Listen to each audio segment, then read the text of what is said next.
Chapter 697. Along with the appearance of Minos, the audience outside the arena burst into cheers. So this is Menus? It's really a magical elf with amazing charm. Yes, no matter how many times I see it, I'm still amazed. How many times is it your first time seeing it? First time. It's my second time. I'm really looking forward to Minos model Easter eggs and simulation cards. If it comes out, I'll definitely buy it for my collection. Minos's amazing charm seemed to have caused the audience outside the arena to gradually overlook its strength. However, in the ring, the spectating students were obviously more concerned about its star level. Remember, https://m, VIP can't you? VIP he actually sacrificed and summoned a 7-star magical elf in the first round? It's the same sacrificial summoning, but Angus Jeffrey seems to have only summoned a 6-star magical elf. Edwin Clarissa crossed his arms in front of his chest and smiled slightly. Most of the other aristocratic academy students also noticed the gap between the two sides. However, on the blue team's platform, Angus Jeffrey did not appear anxious. He pressed his hand on the top of the deck and was already waiting for the second round to begin. And in his summoning area, a new magic guide spirit was summoned. It was a 6-star magic guide sprite summoned by sacrificing the child spider of the brood spider as a sacrifice. Unlike the 4-star greedy slime 2, which could be used as a 3rd-tier magical elf sacrifice, the brood spider was only a 3-star and could not be used to summon a 3rd-tier magical elf. However, the 6-star magic guide sprite summoned by Angus Jeffrey wasn't a battle-type core either. Card name: Underground Cave Magical Worm.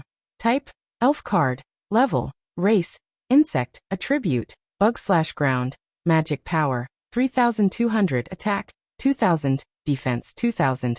Ultimate skills: Rock Demon Skin. Dig holes, lay eggs. It was still a bug-type magical elf. Angus Jeffrey was supposed to be using ice elemental cards, but the 3 elves he summoned were all insect elemental. Among the 3 attributes of this underground cave demonic worm, other than its magic power, its attack and defense were not ranked high among the 6-star magic guide fairies. However, its body was huge and fat, and its rock armor was immune to damage. In fact, it did not have any obvious weaknesses. After Angus Jeffrey summoned it, he immediately ordered it to use its ultimate skill: Dig hole. The demonic worm of the catacombs opened its gigantic mouth and swallowed the blue cube ball in one gulp. Then, it abruptly plunged into the ground. It had actually burrowed under the field. The demonic worms of the catacombs burrowed their gigantic bodies into the ground, but they did not cause much of a stir. In fact, it did not take long for them to disappear completely. It was as smooth as diving into water. Angus Jeffrey sneered in his heart when he saw the menus summoned by Dark. The demonic worm of the catacombs seemed to be protecting the magic conducting ball, but in reality, it was just a cover for the fact that it was laying eggs underground. After the first 5 cards were dealt, Angus Jeffrey had drawn up the battle strategy for this round. His card deck did not have many fancy magic guide cards, prop cards, or mystic ritual cards. It was a special card deck that was basically made up of magic guide fairy cards. However, he had a clear classification for each magic guide fairy, such as the functional type, the combat type, and so on. The 3 magic guide fairies that he had summoned were all functional magic guide fairies. However, with these 3 functional magic guide fairies as the foundation, he could continuously summon more combat high-star magic guide fairies. The essence of a magic guide duel is a battle between high-star magic guide fairies. Regardless of whether it is a sacrificial summon, a special summon, or a ritual summon, they are all for the sake of summoning high-star magic guide fairies faster. Whoever summons the faster and stronger high-star magic guide fairies will win. That was how Angus Jeffrey saw it. At this moment, he was indeed putting his understanding into practice. The brood mother spider could only hatch 1-star or 2-star child spiders, but the demonic worm of the catacombs could produce 4-star larva eggs. The only flaw was that the eggs produced by the demonic worms of the catacombs needed a certain amount of time to hatch. The 1st-tier eggs needed 15 seconds to hatch. The 4-star eggs needed 30 seconds to hatch. Dake Dimming did not know that the demonic worms of the catacombs could lay eggs and could not see the situation underground. He only needed to wait patiently for one more round before he could launch a thunderous attack. The demonic worms of the catacombs swallowed the blue cube magic conducting ball, and then dived underground was too confusing. Dake did not expect that the demonic worms of the catacombs, which did not have the obvious physical characteristics of the broodmother spider, could lay eggs. Under this premise, he made the most reasonable arrangement. Unfortunately, it was not a moonlit night. Otherwise, under the moonlight, Minas could use lunar protection to purify the negative effects of the single scabbard. Now that there was no moonlight, Minas' lunar protection was like a shield. It could only block external attacks, but it could not cleanse the internal poison. Dake immediately ordered, "Aim at the spider and use water cannon." 120 meters was a distance that could be covered in an instant for a fully charged water cannon. With the normal strength of a 3-star magic elf, even if the water cannon was slightly weakened during the process, it could still kill it on the spot. Dake could not allow the broodmother spider to continue hatching. Meow. Minas' expression immediately became serious. Light blue spots floated out of its body and rapidly gathered into a ball in its open mouth. The moment the first round ended, a thick and long water cannon shot out explosively. Boom. The broodmother spider could not dodge. Even the 2 newly hatched child spiders were blasted to pieces by this thick water cannon. The entire arena was instantly silent. Battle Stage 2. 30s. Both players immediately drew their cards. After the first round, Dake only had 1 card left in his hand. He urgently needed to replenish his hand. The next 2 skinny lovebirds would have a huge impact on the situation on the battlefield. His expression was a little serious. Primordial Dragon Egg. Bliss 3 Moon. It was hard to say whether this hand was good or bad. Dake looked at the remaining Bliss 3 Moon from the last round and took out the Primordial Dragon Egg from his hand. There were not many other choices. The next thing he could do was to summon the Primordial Dragon Egg. Fortunately, with Minas, he did not have to worry about the dragon egg being destroyed before it hatched. Unless that demonic worm from the underground suddenly came out from the red team's summoning area. Dake's eyes moved. He immediately summoned. "In the name of Dake Dimming, I summon the Primordial Dragon Egg, with magic." Menus. S character was not suitable for charging and breaking through enemy lines. Furthermore, young blue-eyed dragon was of the light element. The method that Angus Jeffrey used to restrain Holy Sword might work on young blue-eyed dragon as well. At this time, Minas would need to cast Moon's protection on it. There was no rush. First, he had to ensure that the dragon egg hatched. When the classic dragon egg appeared in the red team summoning area, Angus Jeffrey's expression did not change. He had used 3 magic cards in the first round. Now that he had 2 new cards in his hand, he had 4 cards left. He had more than Dake. However, after the broodmother spider was killed, he only had 1 dark heliotrope left. Card name, Dark Heliotrope. Type, Elf card. Level, *****. Race, Insect. Attribute, Bug/Dark. Magic 1500. Attack, 800. Defense, 1500. Ultimate skills, Decay, Bug Explosion, Dark Water. The dark heliotrope looked as fragile as a balloon. However, it had the best defense value among the 3-star magic elves. However, it did not have strong attack power. Its only lethal ultimate skill was the Bug Explosion. That would destroy everything. The self-destruct type of sure-kill skills all had extremely powerful might, and could even cause enormous damage to high-star magic guiding fairies. Angus Jeffrey's advantage lay in the fact that he had never used these newly refined enchanted fairies in the outside world. Moreover, these magic elves were rare. In the current situation where the demon race was extinct, it was difficult for the new generation of little mages to have a clear understanding of their existence. If Dake was careless, it was very likely that it would suffer a great loss. Moreover, the bug explosion of the dark heliotrope was especially special. Dake Diming's current 2 magic elves are unable to pose a threat to the underground demon worms. There's no need to do too much at this time. Angus Jeffrey glanced at the 4 cards in his hand, and then looked up to observe the battlefield.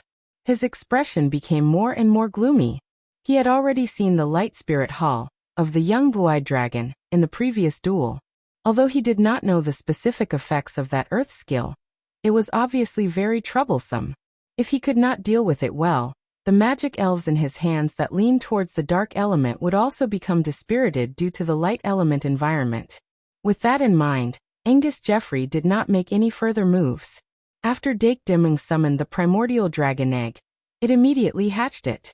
As the dragon egg cracked, the young blue-eyed dragon broke out of its shell. The unique pressure of the dragon species suddenly spread. Although the Menus was also a dragon species, it was not as pure as the young blue-eyed dragon. When the young blue-eyed dragon hatched, it immediately let out a pleasant cry. A faint moonlight appeared on its body and spread to the surroundings like a layer of gauze, covering more than half of the red area.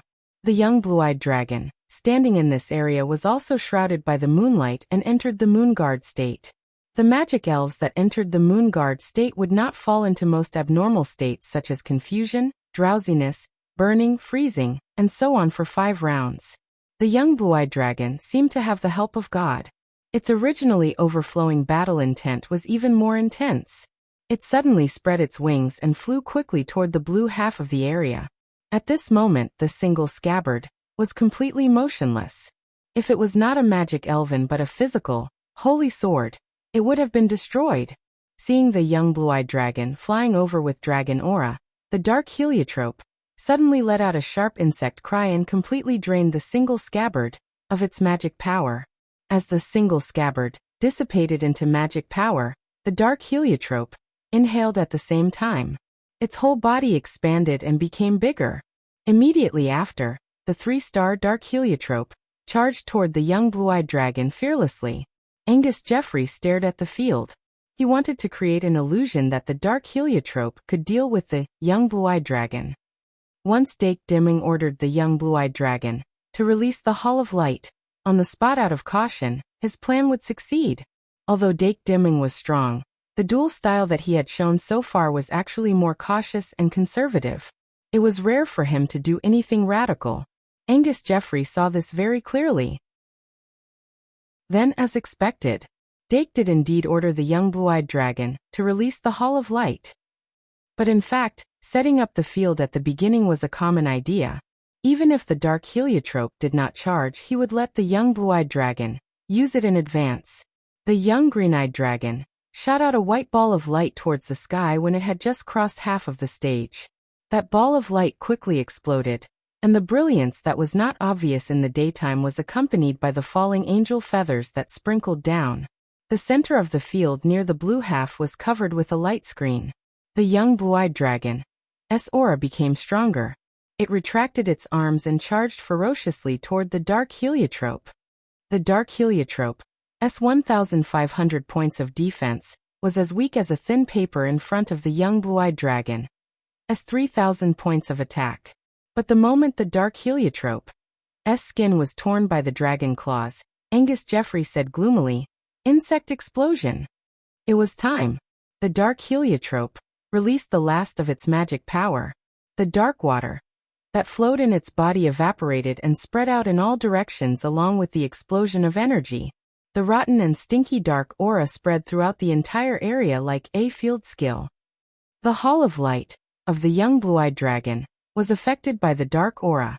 The bright light became dim, and filthy substances floated in the air.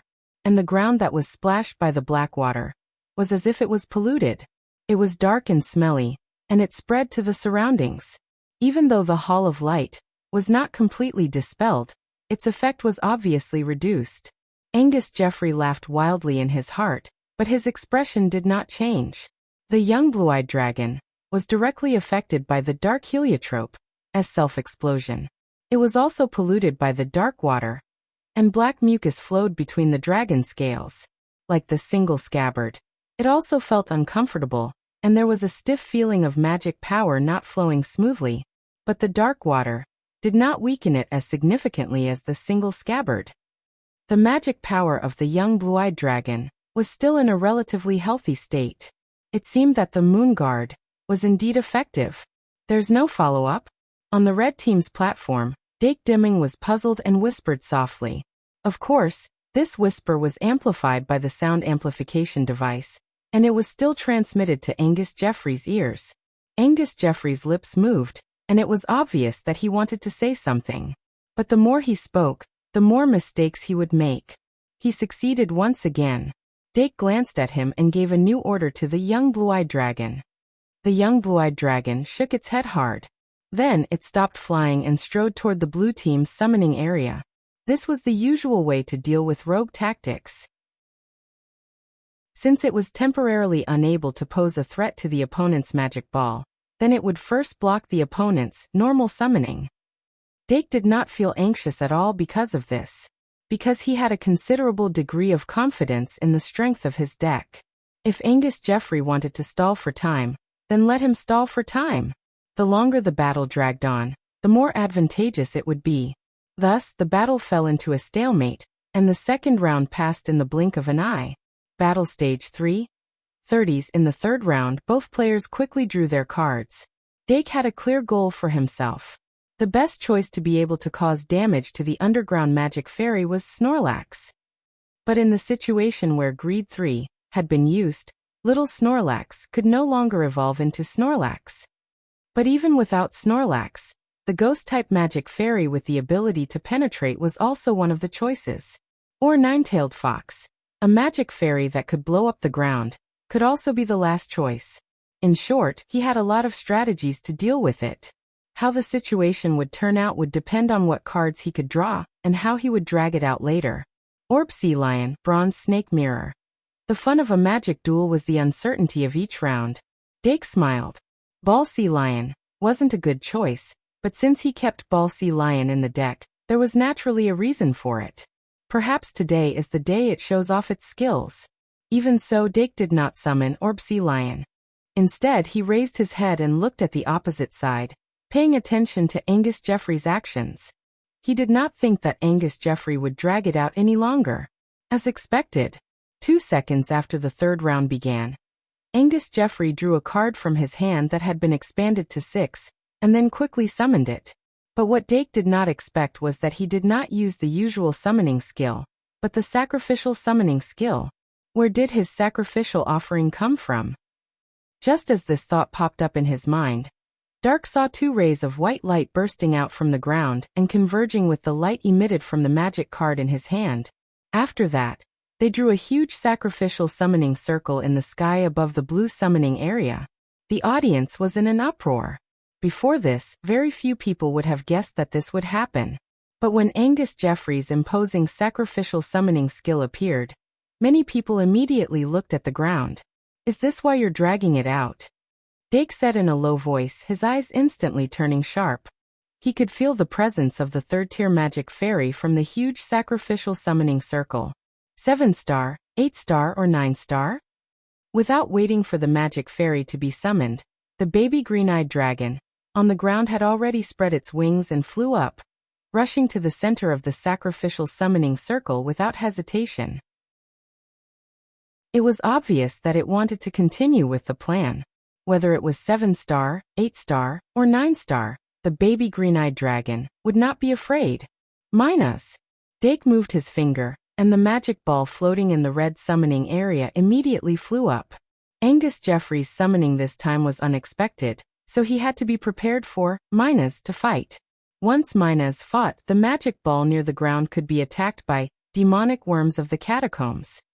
Therefore, he had to first pull the magic ball to a high place. Minus responded immediately and swam toward the opposite side. Dake then took out the bronze snake lens from the deck and waited for the magic fairy to appear. After the sacrificial summoning circle was activated, it was quickly dyed black like ink. A black aura rose from the path of the summoning circle. Filth descended. "In the name of Angus Jeffrey, I offer 2 4-star catacombs larvae as sacrifices to summon an 8-star magic fairy. Bloodwing Bug Demon." An ugly head that looked like a fly quickly came out from the center of the sacrificial summoning circle. There were huge compound eyes on the head, but they were not green but scarlet. There were also 2 devil-like horns on both sides of the head. Below the head was a humanoid body and limbs. There was a hard scarlet carapace on the body, and there were black spikes on both arms and legs. The palms and feet were like the claws of a wild beast. As the bloodwing bug demon fully materialized, it opened its arms and roared as if it was venting its anger. A pair of demonic blood wings spread out from its back.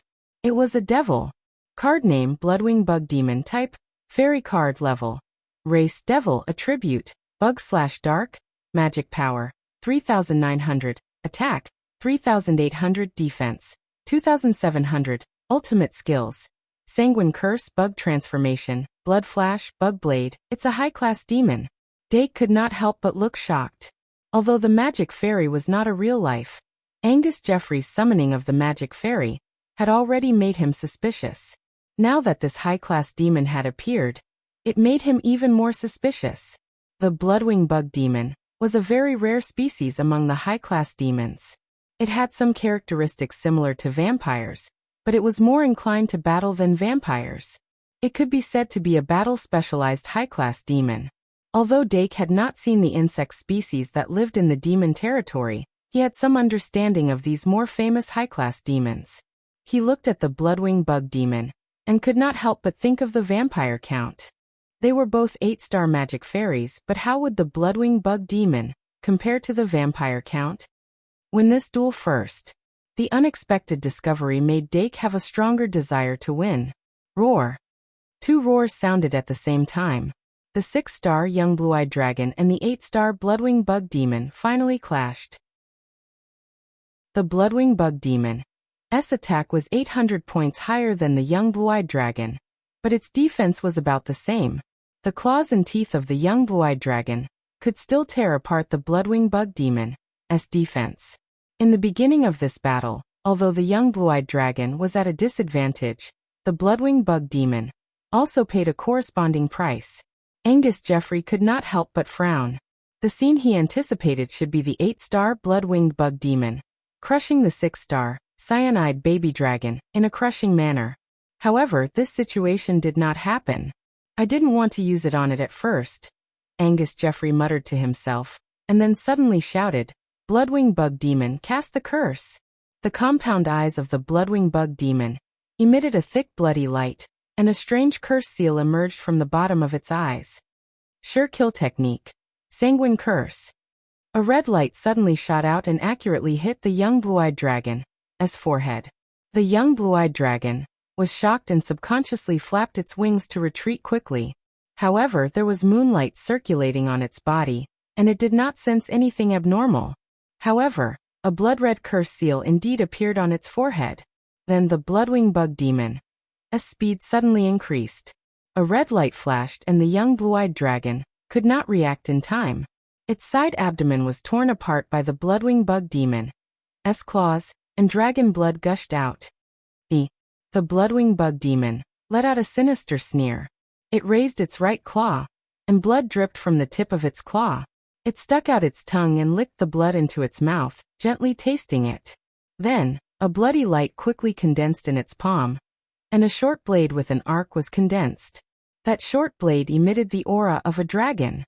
Sure kill technique. Bug blade.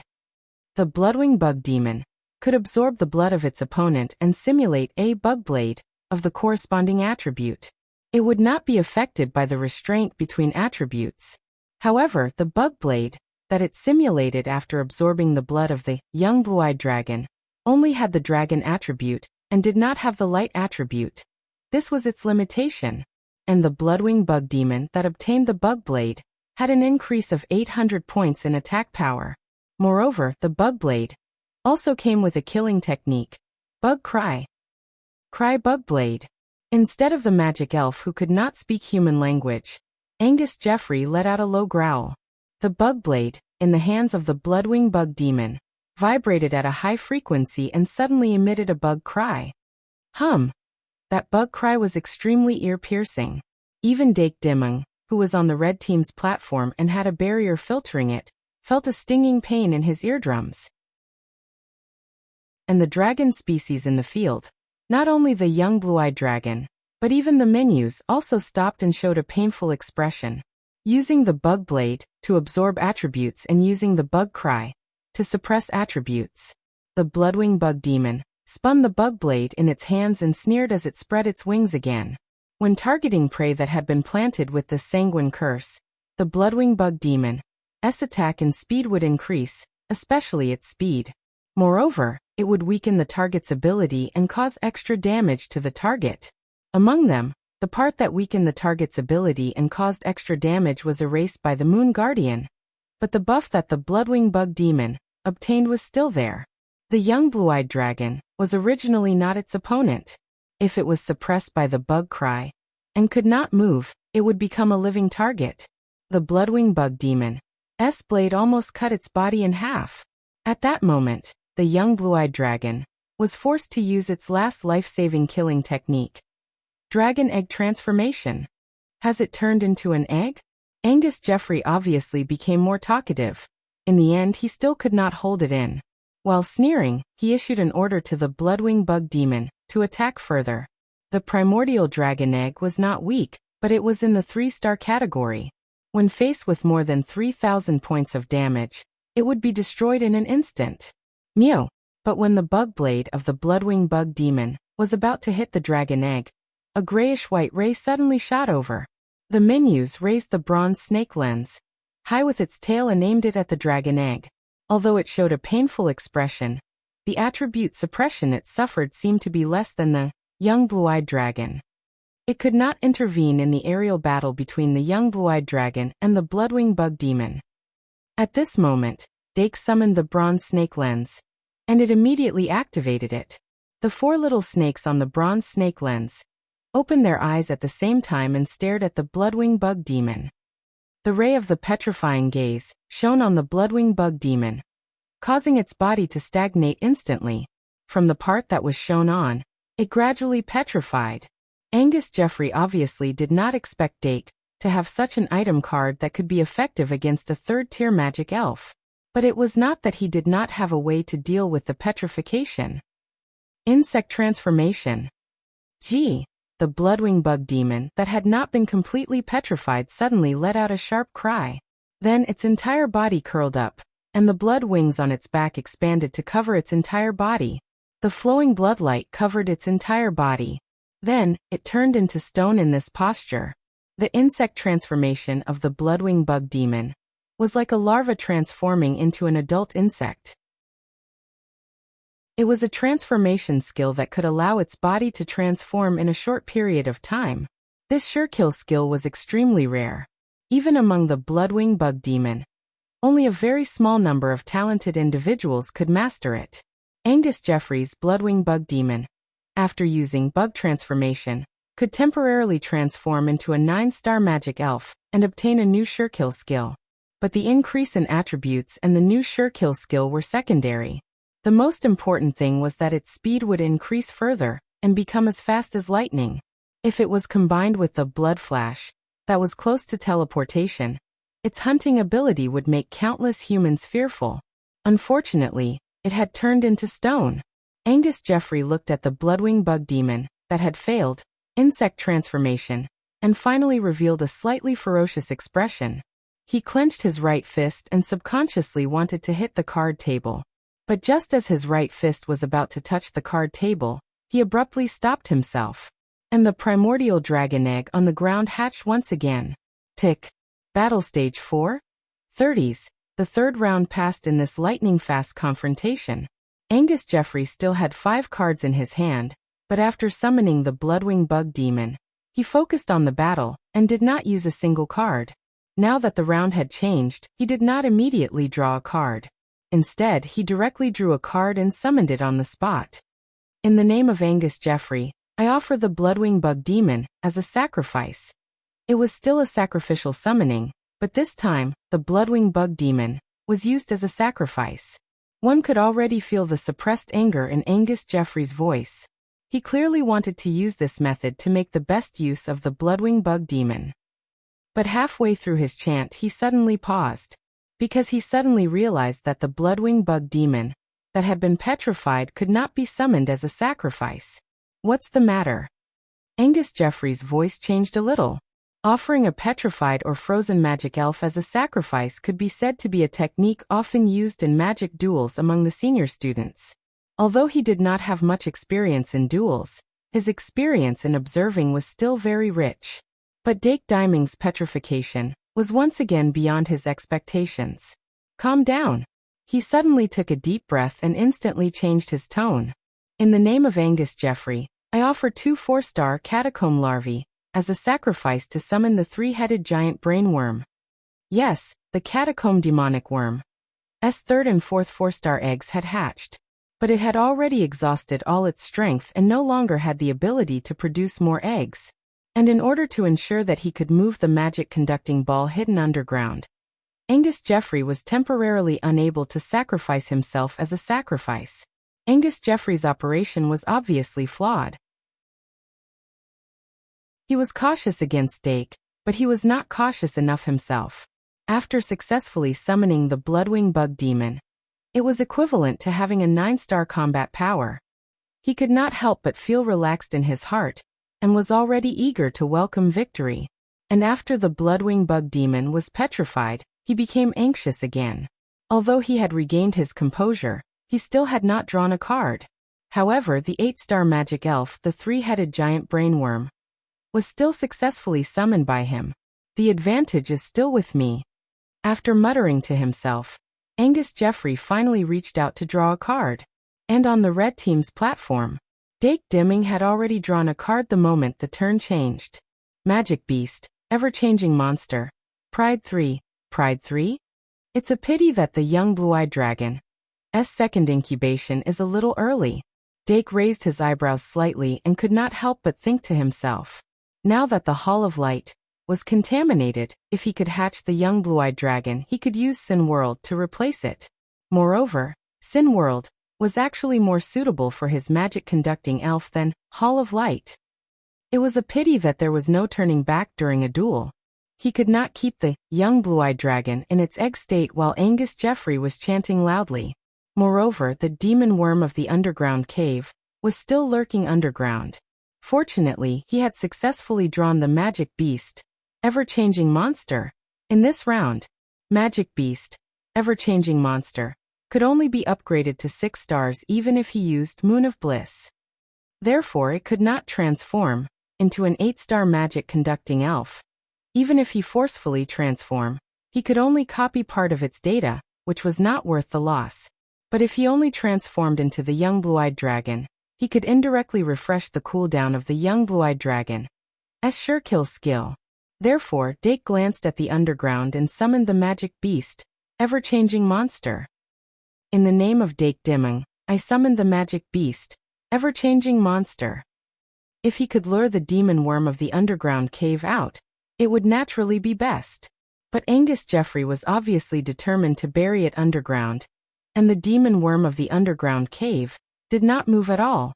The Magic Beast, Ever-Changing Monster, summoning was even faster than the 3-headed giant brainworm. When the 3-headed giant brainworm was finally summoned by the sacrifice, Dake had already begun to summon Pride 3. Therefore, when 2 more sacrifices flew out from the underground, although Dake was surprised, he did not react. He was concentrating. 3 seconds later, as the Magic Beast, Ever-Changing Monster, star level began to increase, Dake quickly ordered, "Menus, retreat a little. Young blue-eyed dragon. Dragon's reverse scale."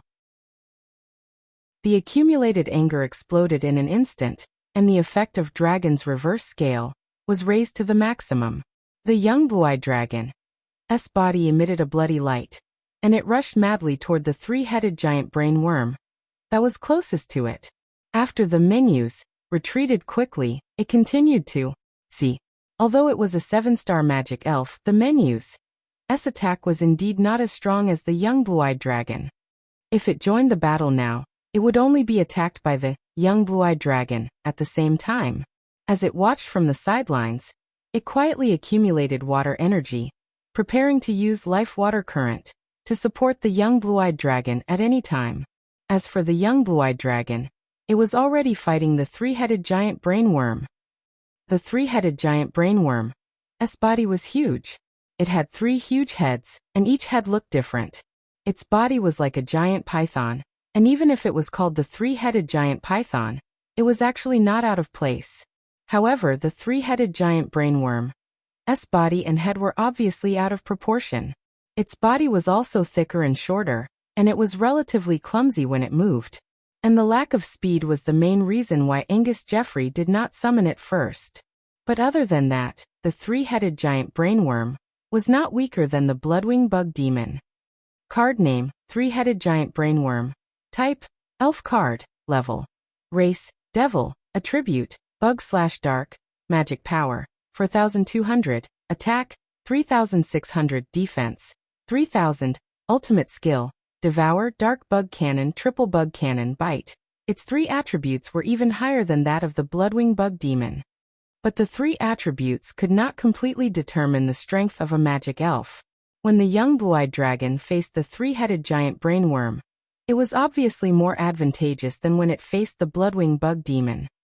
Until it used its ultimate skill, the three-headed giant brainworm suddenly spat out a thick, pitch-black light beam from one of its mouths, and it actually sent the young blue-eyed dragon flying in a frenzied state.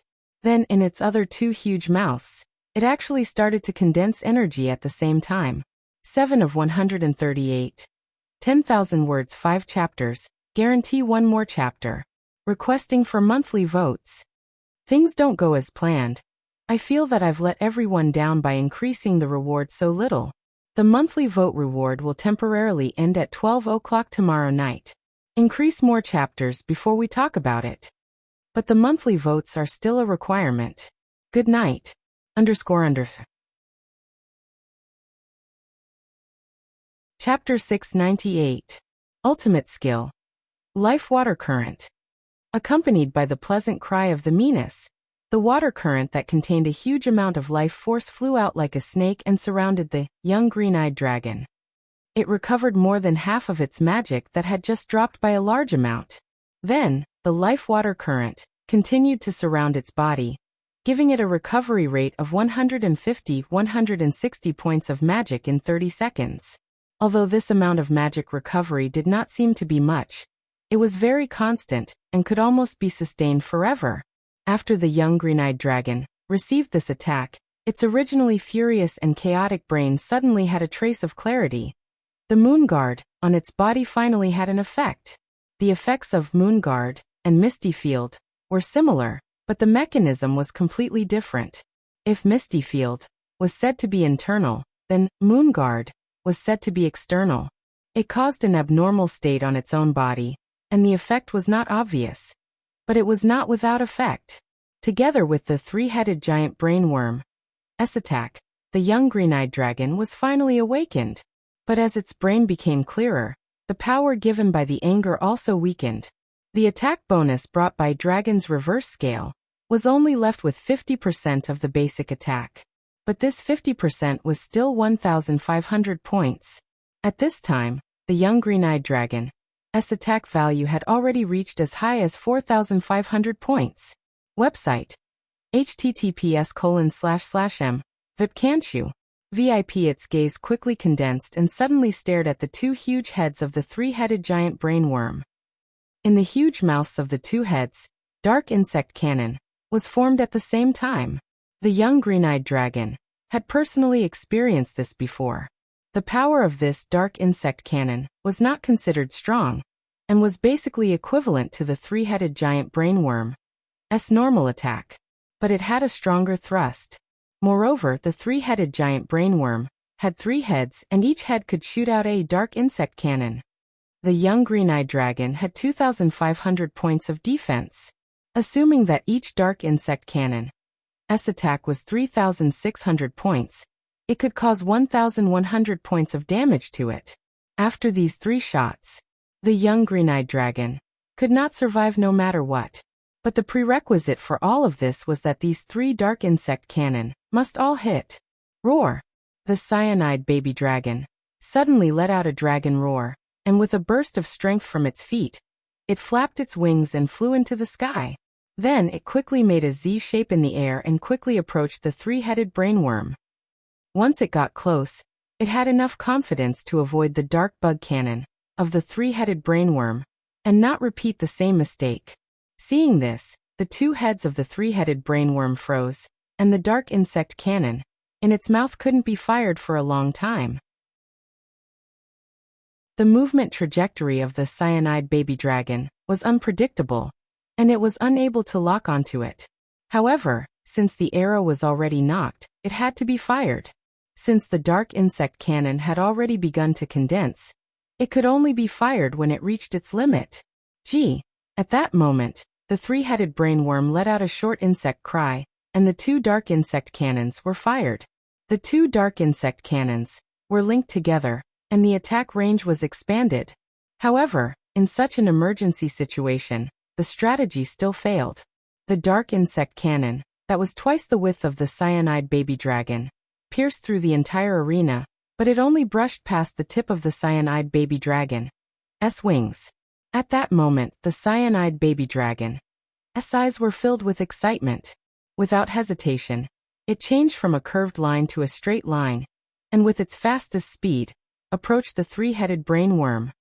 Its dragon claws that were entwined with moonlight, water, and blood violently smashed the three-headed brainworm's head in the middle. Now, bite to pieces. On the blue team's platform, Angus Jeffrey's voice sounded urgently. The two heads of the three-headed brainworm immediately opened their bloody mouths and bit down on the cyanide baby dragon in the middle. The two bloody mouths were filled with insect energy, and the originally sharp teeth were strengthened even further. Even if it was as strong as the cyanide baby dragon, its bones would be crushed on the spot. Cyanide baby dragon quickly dodged. On the red team's platform, Dake Dimming suddenly opened his mouth and shouted. Almost at the same time, the cyanide baby dragon, that sensed his worry, flapped its wings, and like a cannon, it shot into the sky. Clang clang. The three-headed brainworm's two huge mouths closed in less than half a second, and the insect energy on its upper and lower teeth was completely crushed. Obviously, even it could not withstand the power of bite to pieces. At that moment, a long dragon's roar came from near the center line of the arena, and a brand new cyanide baby dragon had actually rushed across the middle of the arena. After realizing that the cyanide baby dragon had regained its rationality, the Minas finally stopped looking and quickly swam towards the three-headed brainworm. Three-headed brainworm vs. three dragon species. Among the three dragon species, the Minas' star level was the highest, but its attack power was the lowest.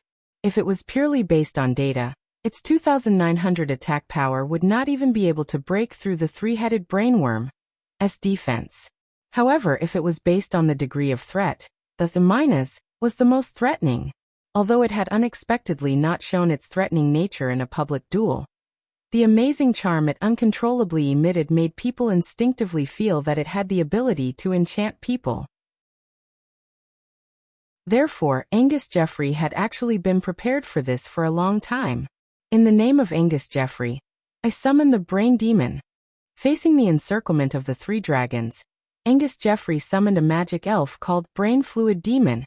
At this critical moment, card name, Brain Demon, type, elf card, level, *****, race, devil species, attribute, dark/water, magic power, 2000, attack, 0, defense, 0, ultimate skill, parasitism, brain erosion. The Brain Demon was a special kind of devil species, and naturally, there were strong and weak ones. The Brain Demon that he summoned was a 3-star magic elf. However, that was not the main point. The main point was that it was the Brain Demon. Professor Lily Laplace, who was watching the duel in the duel hall, suddenly became alert at this moment. His eyes lit up, and two little fairies came out from his collar and flew out of the duel hall like the wind. Meanwhile, on the red team's platform, Dark Diamond had already had a premonition, but when Angus Jeffrey summoned the Brain Fluid Demon so openly, he was still in disbelief. No matter what, it was impossible for Angus Jeffrey to summon the Brain Fluid Demon in this kind of situation, because in the same place the Brain Demon that parasitized Invern Morse's brain had broken out of its shell and caused a great sensation. Although the audience outside the duel hall did not see it because of the emergency equipment, the students in the ring could see it clearly. Not to mention, after that, a few professors conducted a thorough investigation of the entire academy. Therefore, if Angus Jeffrey had a normal brain, it was impossible for him to summon the Brain Demon in such an occasion. Unless his Brain Demon had a clear origin that had nothing to do with the incident, he could completely eliminate himself as a suspect. However, the possibility of this was extremely low. Then there's only one other possibility left. Dake's fingers tapped rhythmically on the card table. His brain was working at high speed under the effect of magic, and he thought of many things in just a few seconds. If one tried to think of the logical explanation, the reason why Angus Jeffrey did this was that his brain was missing some memories regarding the incident. That was the only explanation. However, the duel did not stop because of these outside factors. The brain demon summoned by Angus Jeffrey directly lay in the middle head of the three-headed giant brainworm. Although the three-headed giant brainworm had 3 heads, the difference between it and the chimera, which also had 3 heads, was that the 2 heads on its left and right were only subordinates. Although the three-headed giant brainworm had 3 heads, it only had one main body. The brain demon directly used parasitism and drilled into the middle head of the three-headed giant brainworm. Then various additional effects of parasitism were activated. The three-headed giant brainworm became excited, and its various attributes increased slightly under the brain demon's feedback. It began to quickly devour the special substance in the three-headed giant brainworm's brain. Under normal circumstances, a 3-star brain demon would not be able to parasitize the brain of an 8-star magic elf. However, if the magic elf was on their side, it would naturally be a different story. Allowing the brain demon to parasitize the brain of their own magic elf actually had a considerable degree of buff. At this moment, the 3 dragon species of Dake Dimming finally besieged them. The fantasy beast, ever-changing monster, transformed into a young green-eyed dragon and released the Hall of Light on the spot. The ball of light that soared into the sky exploded in the air, and snow-white feathers scattered in the brilliance.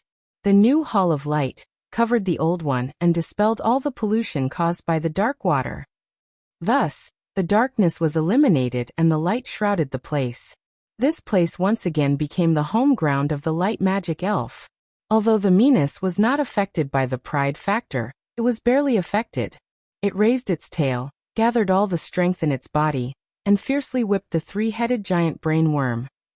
One of the 3-headed giant brainworm's side head actually met the meanness head-on and fiercely bit the meanness' tail.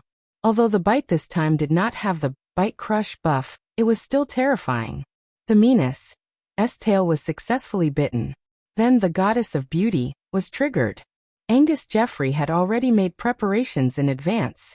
The brain demon parasitized the 3-headed giant brainworm's brain and could control its body. Even if the 3-headed giant brainworm was charmed by the meanness, the brain demon would not be affected. Thus, the 3-headed giant brainworm, under its control, would not be affected. However, the situation that happened before his eyes was beyond his scope of understanding. The 3-headed giant brainworm's head that had bitten the meanness' tail was immediately affected by the goddess of beauty, triggering the probability of being charmed and captured by the meanness' astonishing charm. Hence, it let go of its huge mouth and froze on the spot. There was even a heartsuit in its eyes. What was even more terrifying was that the heartsuit seemed to be able to pass from head to head. The other head that was fiercely resisting the young blue-eyed dragon also became soft. The main head in the middle also revealed an infatuated expression. The 3-headed giant brainworm was like a lowly dog that licked the feet of a goddess. Even the brain demon, parasitized in it, had completely lost its consciousness. Angus Jeffrey immediately noticed this change, and his face instantly turned ashen. Angus Jeffrey drew cards in the middle of the 5th round, and he still had 5 cards in his hand. Seeing that the time for the 5th round had passed, he casually drew cards in a state of shock, and he had a total of 7 cards in his hand. Each of these 7 cards was an extremely special magic elven card. However, the more types of magic elf cards there were, the more strategies he had to think about. At the beginning of the 6th round, he did not make any moves. He just watched as the 3-headed giant brainworm was attacked crazily by the 2 green-eyed young dragons. After releasing the light spirit hall, the fantasy beast, ever-changing monster, pounced towards the middle head of the 3-headed giant brainworm. The young blue-eyed dragon had already torn the three-headed giant brainworm's neck apart. Seeing that the three-headed giant brainworm still had a unique skill that it could not use, it was like the blood-winged bug demon that had turned into a stone on the field, about to die of frustration. Angus Jeffrey finally reacted and pulled out a card from his hand. On the red team's platform, Dake Dimming did not have many cards in his hand, and he was very lacking in new cards. Hence he drew it immediately. Diru Beast, Curse Cage, Subancient Beast. The remaining 3 cards in his hand were Bliss 3 Moon Ball Sea Lion, Bliss 3 Moon. The appearance of the Curse Cage, Subancient Beast, finally provided a new path for his existing cards. Bliss 3 Moon could evolve the Curse Cage, Subancient Beast, into a Black Tyrannosaurus. Bliss 3 Moon could even evolve the Curse Cage, Subancient Beast, into a Zombie Tyrannosaurus. Although the Zombie Tyrannosaurus was only a 7-star, its attack power was far superior to the minus. Especially the Type 0 cruise missile and Oblivion Hunting Bird. They were terrifying killing moves that could destroy the terrain. Dake had not used the Bliss 3 Moon to evolve the Ball Sea Lion into the Rippling Flowery Sea Lion because of this consideration. Now that he had a new piece of the puzzle, he finally had a way to deal with the underground creatures. Otherwise, he could only rely on the Rippling Flowery Sea Lion singing to deal with the enemy. Of course, with the Curse Cage, Subancient Beast, there was no need to use this method. As for the other Diru Beast, there were still 2 trash slimes and 1 greedy slime left in the red square. These 3 4-star slimes were just enough to be used as a sacrifice to summon the Diru Beast. However, without the Holy Sword in hand, the Diru Beast's impact on the situation was minimal. Therefore, Dake decisively summoned the Curse Cage, Subancient Beast first. In the name of Dake Dimming, I summoned the Curse Cage, Subancient Beast. When the summoning light lit up in the red square's summoning area, the situation was already leaning towards the red side. The 3-headed brainworm that was charmed by the minus was still unconscious. If it wasn't for the brain liquid demon's parasitism that increased its stats, it would have been unable to resist the young green-eyed dragon's bite. Even so, one of its heads was bitten off by the young green-eyed dragon before it could even use its last 2 killing moves. This huge stimulation finally caused the brain liquid demon that was parasitizing the 3-headed brainworm's brain to wake up. Devour! Devour! Angus Jeffrey, who had just started his summoning, roared the moment he sensed the situation. Then he suddenly shut his mouth and continued to chant. However, his complexion became slightly better. Although there were many accidents, the strategy he formulated in advance was still useful. If it wasn't for the brain liquid demon, the 3-headed brainworm probably wouldn't wake up even if it was bitten to death. Under the control of the brain liquid demon, the middle head of the 3-headed brainworm suddenly opened its mouth and used its killing move. Devour! The originally huge mouth of the worm became even bigger due to the effect of this killing move. It actually swallowed the broken and crooked head in front of everyone's eyes. It was hard to imagine that the 3-headed brainworm actually swallowed its own head. This scene made people tremble in fear and physically uncomfortable. Even Dake was stunned when he saw it.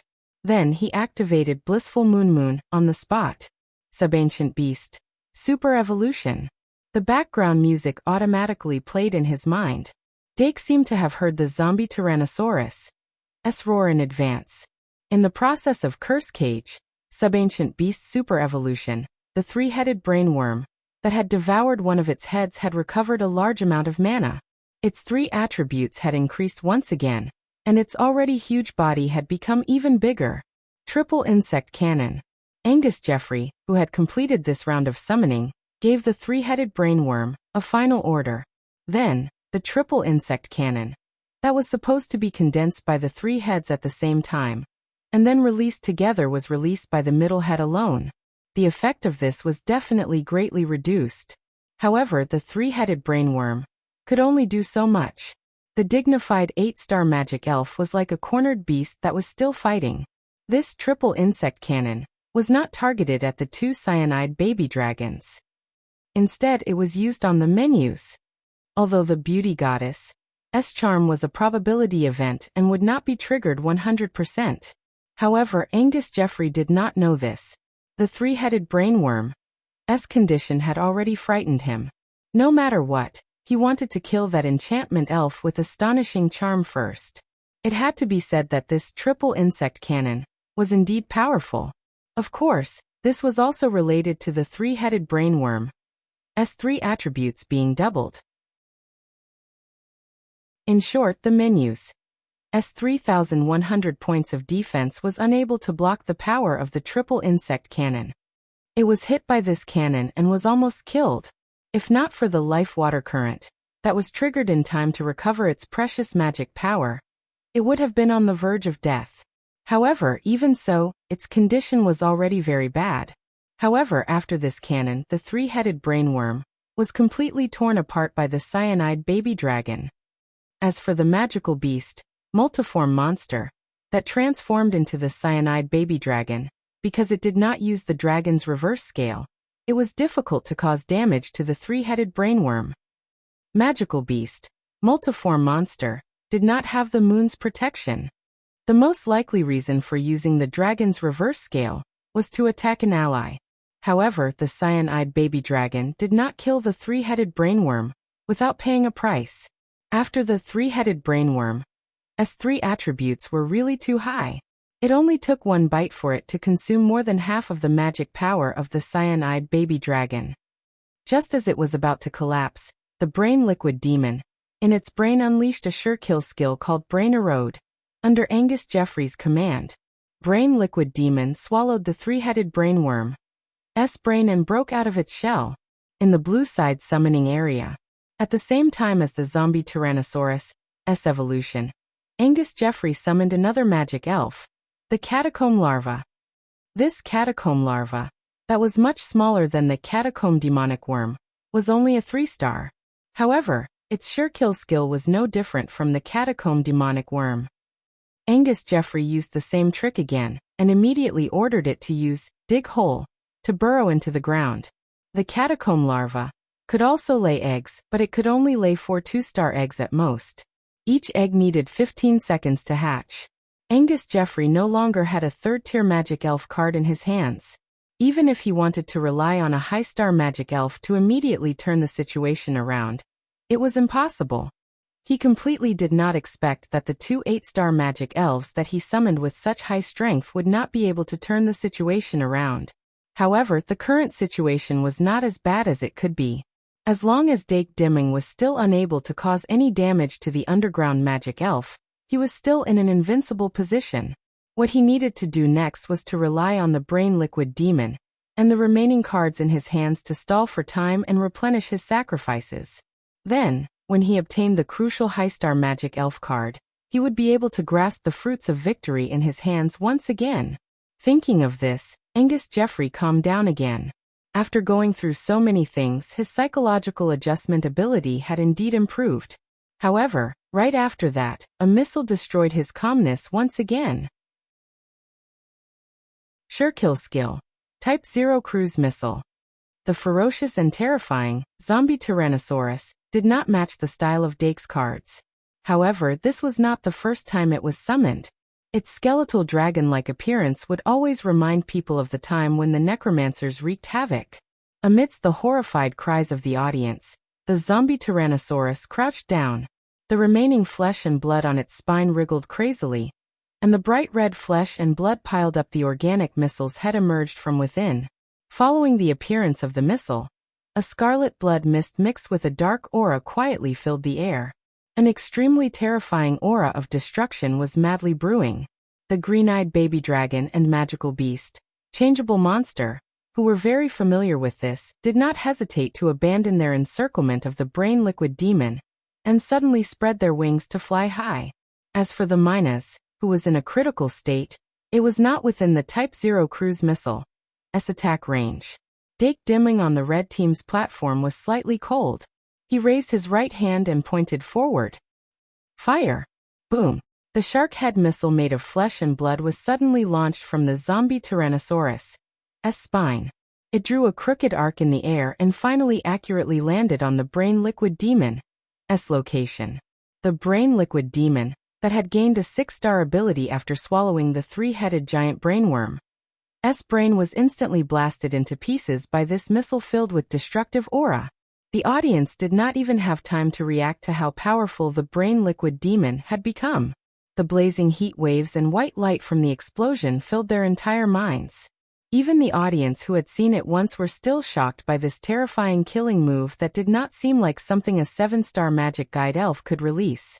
Many people endured the extreme pain in their eyes and widened their eyes, trying to see the entire process of the explosion clearly. But all they could see was a huge mushroom cloud that covered the entire arena and rose into the air. And the dual arena shook violently because of this. Health, the blue magic guide ball's health has decreased. No one knew who it was that suddenly exclaimed. The audience's eyes suddenly focused on the blue magic guide ball's health shown on the projection. The magic value of the life enchantment had actually dropped from a full 8,000 points to less than 6,000 points. On the blue team's platform, Angus Jeffrey's face was as gloomy as water. He very clearly sensed that the 2 magic guide elves that he had hidden underground had both been shaken to death. The underground cave demonic worm was originally in a state of near death. It was fine if it was shaken to death on the spot. But the underground cave larva had just been summoned. Although it was only a 3-star, it had the higher 3 measurements among the 3 stars. Unexpectedly, the barrier on the ground was unable to save its life. The underground cave larva had just produced an egg when it died an unnatural death. And that insect egg naturally could not escape the destruction of the explosion. The only one that could survive this explosion was the bloodwing demonic worm, in its petrified state. Although the bronze snake lens had petrified it, it had also greatly increased its defense. Before it was completely petrified, it had used insect transformation. Although it could not break the petrification, it had actually increased its 3 measurements to a certain extent. And the petrified outer shell of the bronze snake lens had a considerable degree of damage reduction ability. Originally, petrification type skills could be used to protect itself. Among them, the most famous monsters that could petrify themselves to defend against attacks were the legendary gargoyles. But even so, dense cracks still appeared on the surface of the petrified outer shell. The bloodwing demonic worm inside was also severely injured. And the petrification effect of the bronze snake lens had finally reached its peak. The bloodwing demonic worm was an 8-star 3rd-tier magic guide sprite. Although the bronze snake lens was strong, it could not produce a complete effect on 3rd-tier magic guide sprites. Its target was actually the 2nd-tier magic guide fairies and those below it. Against 2nd-tier and below magic guide sprites, its petrification effect could last for a full 5 minutes. And above that, the duration of the effect would be greatly reduced. In fact, even if this explosion had not happened, the duration of the petrification effect was almost up. Therefore, when the aftermath of the explosion dissipated, the huge mushroom cloud gradually disappeared, and the scene could be seen a little more clearly. Angus Jeffrey, who had originally fallen to the bottom of the valley, seemed to have seen the light of dawn. He discovered a trace of hope in this hopeless situation. Drip. Battle Stage 7. 30s. It's not over yet. The corners of Angus's mouth opened, and he finally revealed a sinister and twisted smile. The dust from the explosion floated in the air, and the field of vision was not good. The figure of the bloodwing demonic worm could be faintly seen. It was very likely that the Dake Dimming had not realized it. This might be an opportunity. Then he lowered his head and looked at the 2 magic guide cards that he had just obtained. Then his eyes turned black, and his smile became even more sinister. It's finally here. Cry, cry, sob. In the name of Angus Jeffrey, I summon the skull of despair. Whistling black smoke came out of the magic guide card in his hand, and it turned into the vague outline of a skull. The skull of despair dragged its long tail and quietly floated toward the bloodwing demonic worm that was struggling out of the shattered petrification shell. The other card in Angus Jeffrey's hand emitted a dark glow. 8. 5 of 139. As of last night, the monthly ticket reward is 11 chapters. I won't open a new chapter. I wanted to finish it in one go, but I don't have enough time. requesting monthly tickets.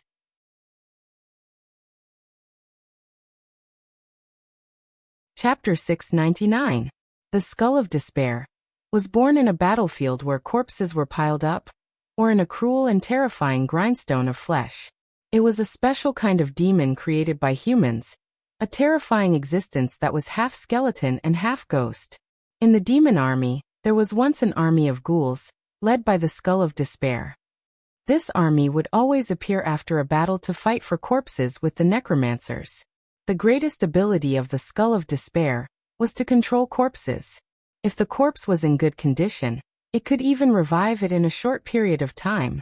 This ability was still retained after the Skull of Despair was refined into a magic elf card, but because the body of the magic elf would dissipate into magic power after death, the target of its control was usually in a near-death state. Moreover, due to the limitations of its status, it could only completely control the first-tier magic elf of the opponent, and its own second-tier magic elf. If the near-death magic elf belonged to the third tier, it could only partially control it. In fact, under such circumstances, the Skull of Despair was usually treated as a blood bag, because while it controlled the target, it would inevitably recharge the target, allowing it to recover from a near-death state to a relatively complete state. For the Archmage himself, the change in the main consciousness of the magic elf was the least of his concerns. Remember the website, VIP can't you? VIP, because whether it was the Skull of Despair or the near-death target that was controlled, they were both his magic elf. A whoa! The Skull of Despair let out a howl that sounded like the cry of a ghost the moment it activated its sure kill skill, and then suddenly burrowed into the back of the Bloodwing Bug Demon's head. This magic elf that had narrowly escaped death was instantly controlled, and a surge of magic power flowed in with the completion of the control, quickly repairing the damage done to the Bloodwing Bug Demon's body. The Bloodwing Bug Demon reopened its eyes in this scattered smoke and dust. However, it did not rush out of the smoke and launch a surprise attack on Dake's magic elf or magic orb. Instead, it continued the sure kill skill that it had used before, insect transformation, and controlled the rapidly expanding blood wings to wrap its body further, turning its body into an egg shape. Then, just like how the primordial dragon hatched from the primordial dragon egg. Blood-winged insect demon. The blood-winged insect demon, controlled by Skull of Despair, had hatched from this egg. When it spread its blood-red wings again, its three attributes skyrocketed at the same time. Its overall strength surpassed 1 star, and it temporarily transformed into a 9-star magic elf. And on the red team's platform, Dake Dimming had already drawn his cards at the beginning of the 7th round. Moon God Solai Fantasy Beast, Ibu from his perspective, Curse Cage, Sabegu, which evolved into Curse Cage, Zombie Tyrannosaurus, had already killed all of Angus Jeffrey's magic elves in an instant. If he wasn't mistaken, Angus Jeffrey's magic ball should be stuck in the ground and he couldn't control it. Curse Cage, Zombie Tyrannosaurus still had one Oblivion Hunting Bird left. It was enough to deal a devastating blow to the blue cube magic sphere buried underground. Therefore, after he drew the card, he did not continue to think. He directly ordered Curse Cage, Zombie Tyrannosaurus to use Oblivion Hunting Bird. Roar! At the spine of the Zombie Tyrannosaurus, the remaining flesh and blood wriggled crazily and gradually produced a second organic missile. Oblivion Hunting Bird was faster and stronger than Type 0 cruise missile, and the explosion range was wider. In theory, when this missile was fired at the ground, everything would be settled. Bloodwing Bug Demon, Blood Flash. Angus Jeffrey already knew about the Zombie Tyrannosaurus' existence. Of course, he knew that it had 2 missiles. Therefore, when the Zombie Tyrannosaurus fired the second missile, he also ordered the Bloodwing Bug Demon to use its ultimate skill. The Bloodwing Bug Demon's body suddenly emitted a blood-red light. Its larger body instantly disappeared in the blood-red light. It actually appeared in front of the Oblivion Hunting Bird, as if it had teleported. Then he abruptly threw the insect blade in his hand. Any missile-type sure-kill skill would explode uncontrollably on the spot after receiving a certain degree of impact during the launch process. Angus Jeffrey's face was ferocious. His eyes were red, but the speed of his thoughts was unprecedentedly fast. He very clearly determined that no matter what, he could not let this second missile explode at the ground. Boom! The Oblivion hunting bird that exploded in the air produced an even more terrifying explosion sound than before. The shockwave formed by the explosion radiated in all directions, causing the barrier in front of both contestants to flicker wildly. Even though the Bloodwing Bug Demon exploded with a terrifying speed after firing the bug blade, it still could not completely escape the explosion's shockwave and was injured on the spot. The Bloodwing Bug Demon's resurrection was indeed unexpected by Dake. However, he immediately ordered Zombie Tyrannosaurus, Death Claw. The Zombie Tyrannosaurus' right claw was quickly wrapped with the power of death. From the palm to the fingertip, it became pitch black as if it was dyed with black ink. The attack power of its right claw also increased from 3,800 points to 4,800 points.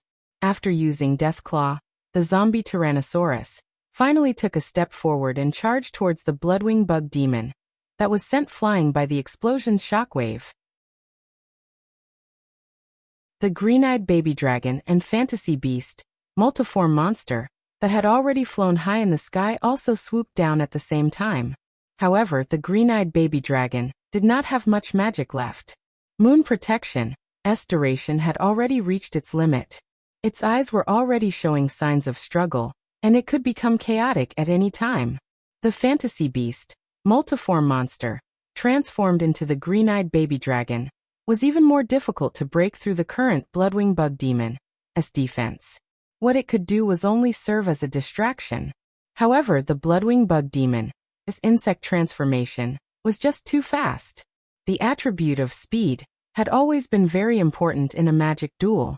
The Bloodwing Bug Demon undoubtedly used this advantage to the extreme. Not only was the fantasy beast, multiform monster, unable to catch up to it, even the zombie Tyrannosaurus could not touch it. Under such circumstances, Dake Dimming began to set up the stage again. In the name of Dake Dimming, I summoned the Orb Sea Lion. He did not summon the fantasy beast, Ibu, at this time. Instead, he chose the Orb Sea Lion that he had drawn earlier. Although the blissful Moon that could evolve the Orb Sea Lion into the Rippling Flower Sea Lion had been used, the moon god Sola gave it a stage to play its role again. Mo, the Orb Sea Lion, appeared in the middle of the three slimes. Its sharp eyes scanned the field, trying to take in the current situation information into its mind. When Dake summoned it, his eyes were firmly locked on the Bloodwing Bug Demon's position. The Bloodwing Bug Demon's high-speed movement in the air was like a red lightning bolt. He had to be vigilant to prevent the Bloodwing Bug Demon from sneaking up on the magic duel ball. However, the Bloodwing Bug Demon did not do that. As for Angus Jeffrey, he had long forgotten about the essence of magic duels. Ever since he had drawn the magic duel card in his hand, his mind was only left with the thought of summoning it. He wanted to summon the strongest magic duel spirit he had and obtain an absolute victory. He, Angus Jeffrey, would return as the most powerful man in the world. The puzzle to summon the strongest magic duel spirit had long been completed. Angus Jeffrey's eyes gradually widened. His sinister smile became wilder. He used 2 fingers on his right hand to hold the magic duel card. Almost instinctively, he imitated Dake's usual posture. He held the magic duel card horizontally in front of his chest and chanted rapidly. The Bloodwing Bug Demon's speed eased the situation on the field. The Skull of Despair's existence also reduced the probability of being charmed by Minas. However, these were not factors that he needed to consider now.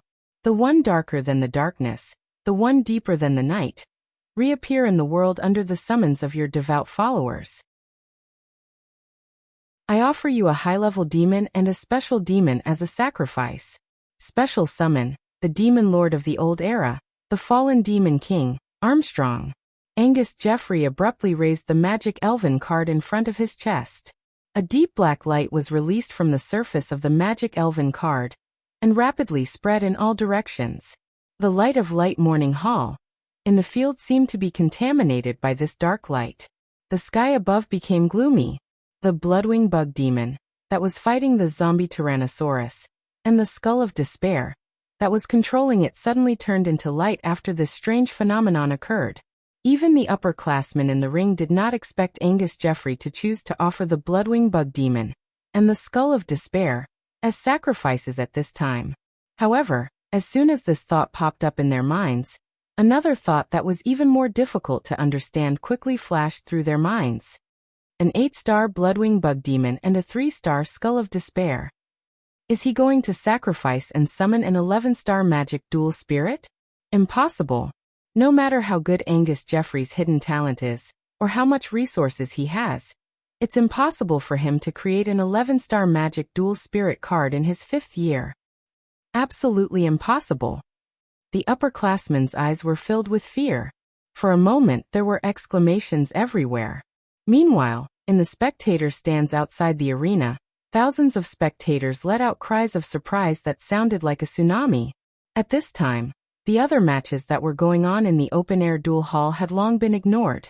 Even the contestants who were in the middle of a duel all stopped at the same time. Everyone's eyes and attention were focused on this duel. Angus Jeffrey then summoned the fallen Demon King, Armstrong, under the watchful eyes of tens of thousands of people. On the red platform, Dake Dimming activated Moon God Soli. At the same time, the gathered prayers shall become a new silver moon. Become a shining silver moon, armed evolution, Moon God.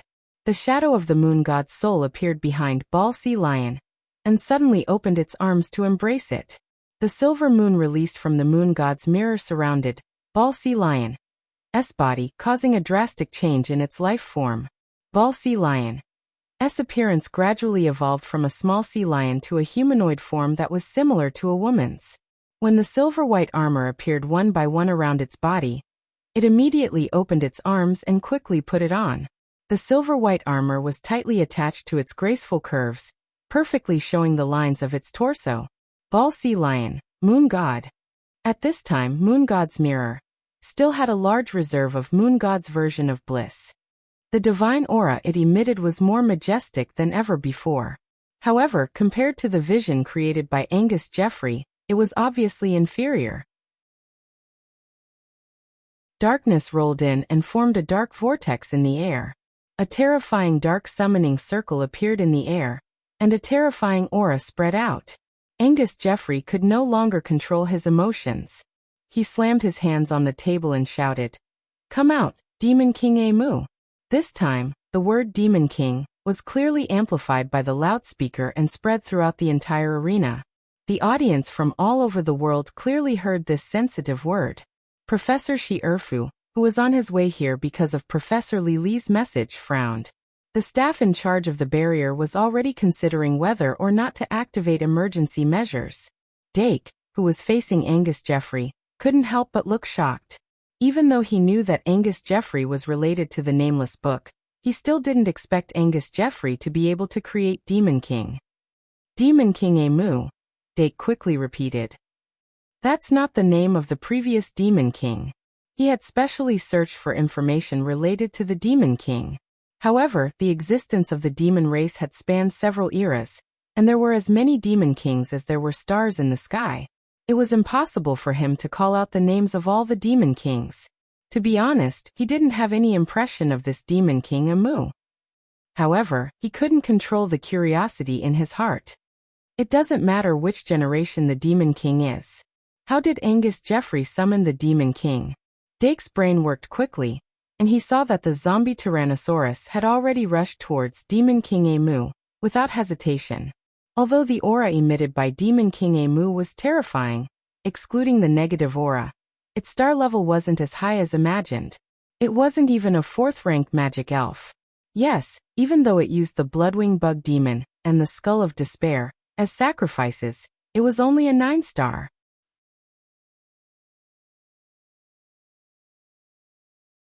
Chapter 700. Angus Jeffrey had summoned the Demon King. Even though the war had ended more than 10 years ago, anyone who had experienced that era would not be able to forget the fear and pain brought about by the Demon King. Moreover, just a few months ago, the Holy Church had used the corpse of the Demon King to make its presence known. Perhaps the only thing that made the spectators' expressions slightly better was that this Demon King was not the other Demon King. After that, the people who had calmed down from their shock realized that the so-called Demon King Amu was in fact just a magic elf. It was not the real Demon King. However, it was different from ordinary magic elves. This Demon King had a name. Demon King Amu. The people of the Holy Church who were hiding in the audience suddenly recalled the name Amu. Their originally very ugly expressions became even uglier. If there was an organization in this world that had the deepest understanding of the Demon Kings of the past, it would definitely be the Holy Church. In the Holy Church's Mystic Arts Academy, there were even students who could recite the names of the Demon Kings of the past like they were reciting 100 family names. Website: https://mvipcanchu. VIP. Among the many names, Amu belonged to a very special category. The Lord of the Fallen Amu. It was known as the darkest and dirtiest Demon King before the birth of the previous Demon King. There was even a terrifying rumor circulating in the Holy Church's Mystic Arts Academy that as long as one looked at it, one would fall into darkness on the spot. Even though the truth could no longer be verified, the horror of Demon King Amu could be seen from this. However, in the arena, the moment Demon King Amu appeared, the zombie Tyrannosaurus had already pounced over. The zombie Tyrannosaurus, with the claws of death, had an attack power of up to 4,800 points. Even a 9-star magic elf might not be able to defend against it. No matter how powerful and terrifying Demon King Amu was when it was alive, the Demon King Amu that was now a magic elf had already been nailed to death by the stars. However, just as the claws of death's tip was about to touch its forehead, Demon King Amu suddenly raised its hand toward the zombie Tyrannosaurus. Ultimate skill: Dark Cage. Angus Jeffrey's cries were tinged with hysterical madness. Dark chi erupted from Demon King Amu's palm. These dark chi first quickly climbed up the zombie Tyrannosaurus' claws, and then it exploded at an even faster speed, entangling the gigantic zombie Tyrannosaurus' entire body. Tyrannosaurus. Demon King Armstrong suddenly retracted his hand, and the power of darkness suddenly tightened. The zombie Tyrannosaurus claws were tightly bound, and it couldn't struggle. Roar! It suddenly let out a furious roar and opened its mouth wide at Demon King Armstrong, and shot out a cursed breath. However, as soon as the breath was spat out, the dark chi on its mouth had already sealed its mouth. Whether it was the cursed breath, or the claws of death, the dark chi that erupted from the Demon King Amu's dark chi was nibbled away when it came into contact with Demon King Amu's power. Demon King Amu narrowed its eyes and sneered. Its face was as thin as a human's, but it did not look ferocious. It was about 1.95 meters tall. Other than its long ears and grayish-white skin, there was almost no difference between it and a normal human. It did not have the demonic wings that could cover the sky when it opened, nor did it have the iconic demonic horns. However, no one doubted its identity as a demonic beast. Card name: Demon King Amu. Type: Elf card. Level: Race Fiend. Attribute: Dark. Magic power: 4,500 attack, 4,800 defense, 4,200. Ultimate skill: Demon King. Dark Cage, Oblivion Sea, Annihilation Disaster. Demon King Amu's facial features were considered exquisite, but its eyes were actually too slender. Its nose bridge was high, but the tip of the nose was too sharp, and its chin was slightly too long. If its identity as a Demon King was excluded, it would look like a middle-aged man with a gloomy temperament. As a 9-star magic elf, Demon King Amu's magic power was maxed out, and its attack had exceeded the peak value of a 9-star. Its defense was also less than 300 points away from the peak value. Its interface data was definitely outstanding among the 9-star magic elves. On the Sure Kill skills column, there were 4 Sure Kill skills. This Demon King Armstead was, without a doubt, a gold card. Moreover, among its 4 ultimate skills, there was a god-level passive called Demon King. This passive was like the Holy Sword of the Single Scabbard, and the God of Moon, God Personality Armament. God Personality Armament. It defended against Demon King Amu's higher attributes and status. Its true basic attributes were at least increased by 1,000 points. Although it was only a 9-star magic elf, this Demon King Amu had extremely high strength that was comparable to a 4th-tier magic elf. Otherwise, Angus Jeffrey would not have chosen to summon it so crazily. After the zombie Tyrannosaurus fired both missiles, it was no longer a match for Demon King Amu. After being bound by the dark cage, the zombie Tyrannosaurus' magic power was quickly depleted, and the magic power that Demon King Amu consumed after using its ultimate skill was instantly replenished. Dake Dimming witnessed everything that happened and immediately had the most direct understanding of Demon King Amu's strength. When the zombie Tyrannosaurus fell, the only one left that could still fight was God of Moon, which had just evolved into God of Moon. However, God of Moon was only a 6-star magic elf. Even if it had the ultimate skill, God personality armament, and had the strength of an 8-star pinnacle, Demon King Amu was still a supermodel. After the two sides were even on this point, there was still a huge gap between them. God of Moon was not a match for it. Meanwhile, on the blue side's platform, Angus Jeffrey was certain of his victory after successfully summoning Demon King Armstead. The corners of his mouth were wide open, and he finally let out a maniacal laugh after the zombie Tyrannosaurus was imprisoned. What? Where's your hero? The fact that Dake Diming's magic elf had the hero trait and could use Holy Sword was no secret to some people.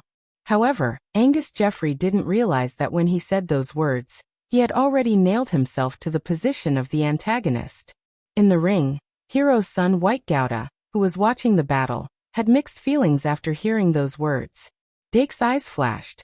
He glanced at the countdown of the 7th round and said in a low voice, "Hero is naturally in my hands." These words weren't false, because Diru Beast was indeed in his hands. On the other side, Angus Jeffrey suddenly sneered. "A hero without a holy sword is nothing more than a toothless tiger. If you surrender now, I'll give you a decent way to leave." His emotions fluctuated between high and low, and the expression on his face was sometimes crazy and sometimes mocking. There was a strange aura about him. Dake silently chanted a normal summoning spell after replying and summoned Illusory Beast, Ibu. A mere 3-star, Illusory Beast, Ibu couldn't affect the situation on the field. With Primordial Dragon Egg already on the field, Dake could only use Receive to summon a limited number of magic elf cards. However, Illusory Beast, Ibu still responded to his command and used Receive the moment it appeared. It didn't even have the time to use Wish, turning into a white light and returning to his hand. Then a second Illusory Beast, Ibu, emerged from the whirlpool where it originally stood. Then a third one appeared. When the third Illusory Beast, Ivan, was also swapped out, Dark immediately ordered it to use Receive to summon the Illusory Beast, Ever-Changing Beast, from the 3-star Magic Fairy. He didn't add the other Illusory Beasts into the deck. After doing this, there weren't many Magic Elf cards left in the deck. Reducing the number of Magic Elf cards left in the deck would increase the probability of drawing the card he needed. Although Demon King Amu was only a 9-star Magic Elf, it was unprecedentedly powerful. However, it wasn't as if Dake didn't have any trump cards in his deck that could deal with it. The most classic example was the Dream Demon. The Dream Demon had the godly skill Same Fate, which allowed it to perish together with the other party. However, Dake judged from its aura that Demon King Amu might have a passive Surekill skill that increased Hypostasis. If it was 2 ranks higher than the Dream Demon, it was unknown whether Same Fate could be fully unleashed. Therefore, in this situation, he chose another way to deal with it. When the second Illusory Beast, Ever-Changing, was pulled into the field by Receive, Dake once again summoned Illusory Beast, Ibu, at an extremely fast speed.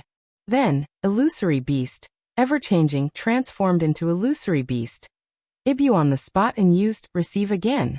In the blink of an eye, the third Illusory Beast, Ever-Changing, was also pulled into the field.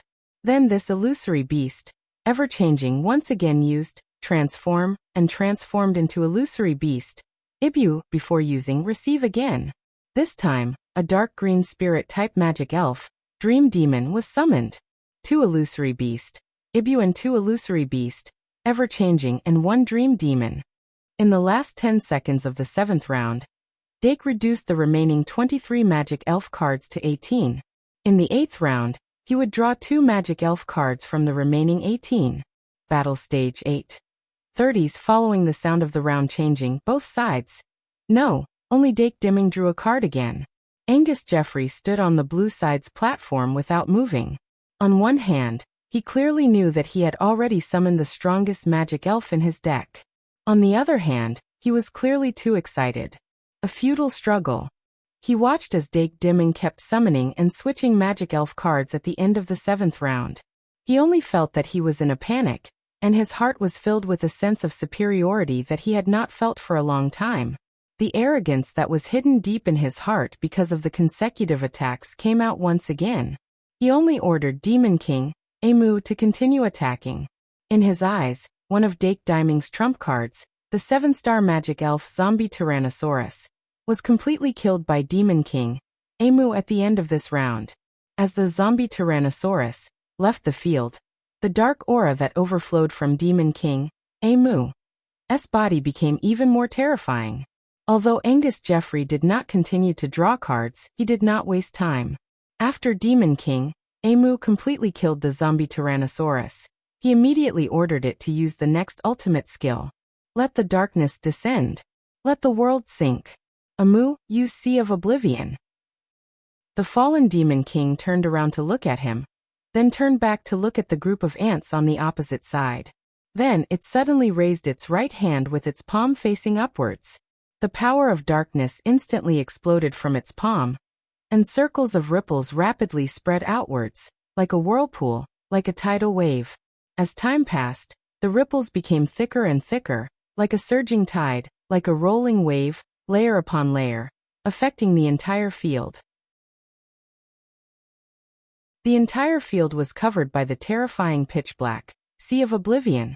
The pitch-black ripples that spread outwards were everywhere in the air. Other than the 2 young green-eyed dragons that flew up into the sky, all the magic elf cards on the ground were within the attack range of the Sea of Oblivion. The 3 slimes that were prepared as sacrifices were the first to be annihilated by the ripples. Then there was Illusory Beast, Ibu, that was summoned as the target of transformation. Then there was the Illusory Beast, Ever-Changing Monster, that was replaced by Illusory Beast, Dream Demon. In the name of Dake Dimming magic summoning. Bliss 3 Moon. Usually, when the cooldown of the summoning spell had just ended, Dake would immediately activate the Bliss 3 Moon that he had prepared in his hand after confirming that the 2 magic cards that he had drawn in the 8th round were unable to turn the situation around. Then, a pink radiance broke through the dark ripples and shone on the Dream Demon.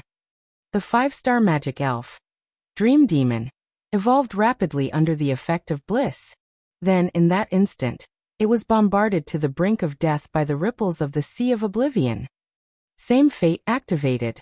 Demon King, Amu suddenly let out an extremely mournful scream. Angus Jeffrey, who was immersed in the terrifying power of the Sea of Oblivion, was stunned at that moment. Then he suddenly noticed that Demon King, Amu's magic value had fallen to the bottom in an instant. Even though the magic that had just fallen to the bottom had begun to surge back in the dark waves of the Sea of Oblivion. But Angus Jeffrey's face still couldn't help but reveal a twisted expression of fear.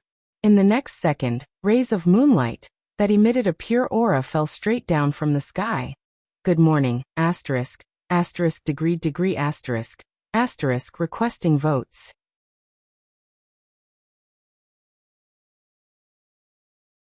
Chapter 701.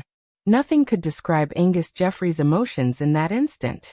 The magic power of Demon King Amu suddenly fell to the bottom and continued to surge back, just like Angus Jeffrey's current state of mind. His heart was still beating crazily, and his expression was twisted and ferocious. He could not recover for a long time. At this moment, the 12 moonlight that suddenly fell from the sky were nothing. Angus Jeffrey knew very well that this was the sure kill skill of Moon God. Normally, he would try his best to avoid the 12 consecutive beams of moonlight. However, his magic guide sprite was Demon King Amu. When written in a 9-star novel, it was read as an 11-star Demon King Amu. Lunar Eclipse, the sure kill skill that Moon God had released in order to completely end Demon King Amu. Although it was powerful, it was nothing more than an itch for Demon King Amu.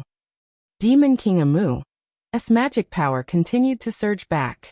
Regardless of whether it was a demon king or not, a magic guide sprite with a name would definitely have an extremely strong exclusive ability or unique characteristic related to this name. Demon King Amu's Sea of Oblivion was Amu's exclusive sure kill skill. Remember the website, MVIPCanchu? VIP. The power of Sea of Oblivion had already been displayed just now. Even the 5-star magic guide sprite, Dream Demon, was almost instantly killed by the dark waves. Its attack range was extremely wide, and it was the type of continuous attack. It was devouring the lives within its range every second and feeding them back to Demon King Amu. In other words, the low-star magic guide sprites in Dake's field had all become Demon King Amu's blood bags. Even the 7-star magic guide sprite, Minas, was unable to withstand the continuous damage of Sea of Oblivion and was forced to leave the field.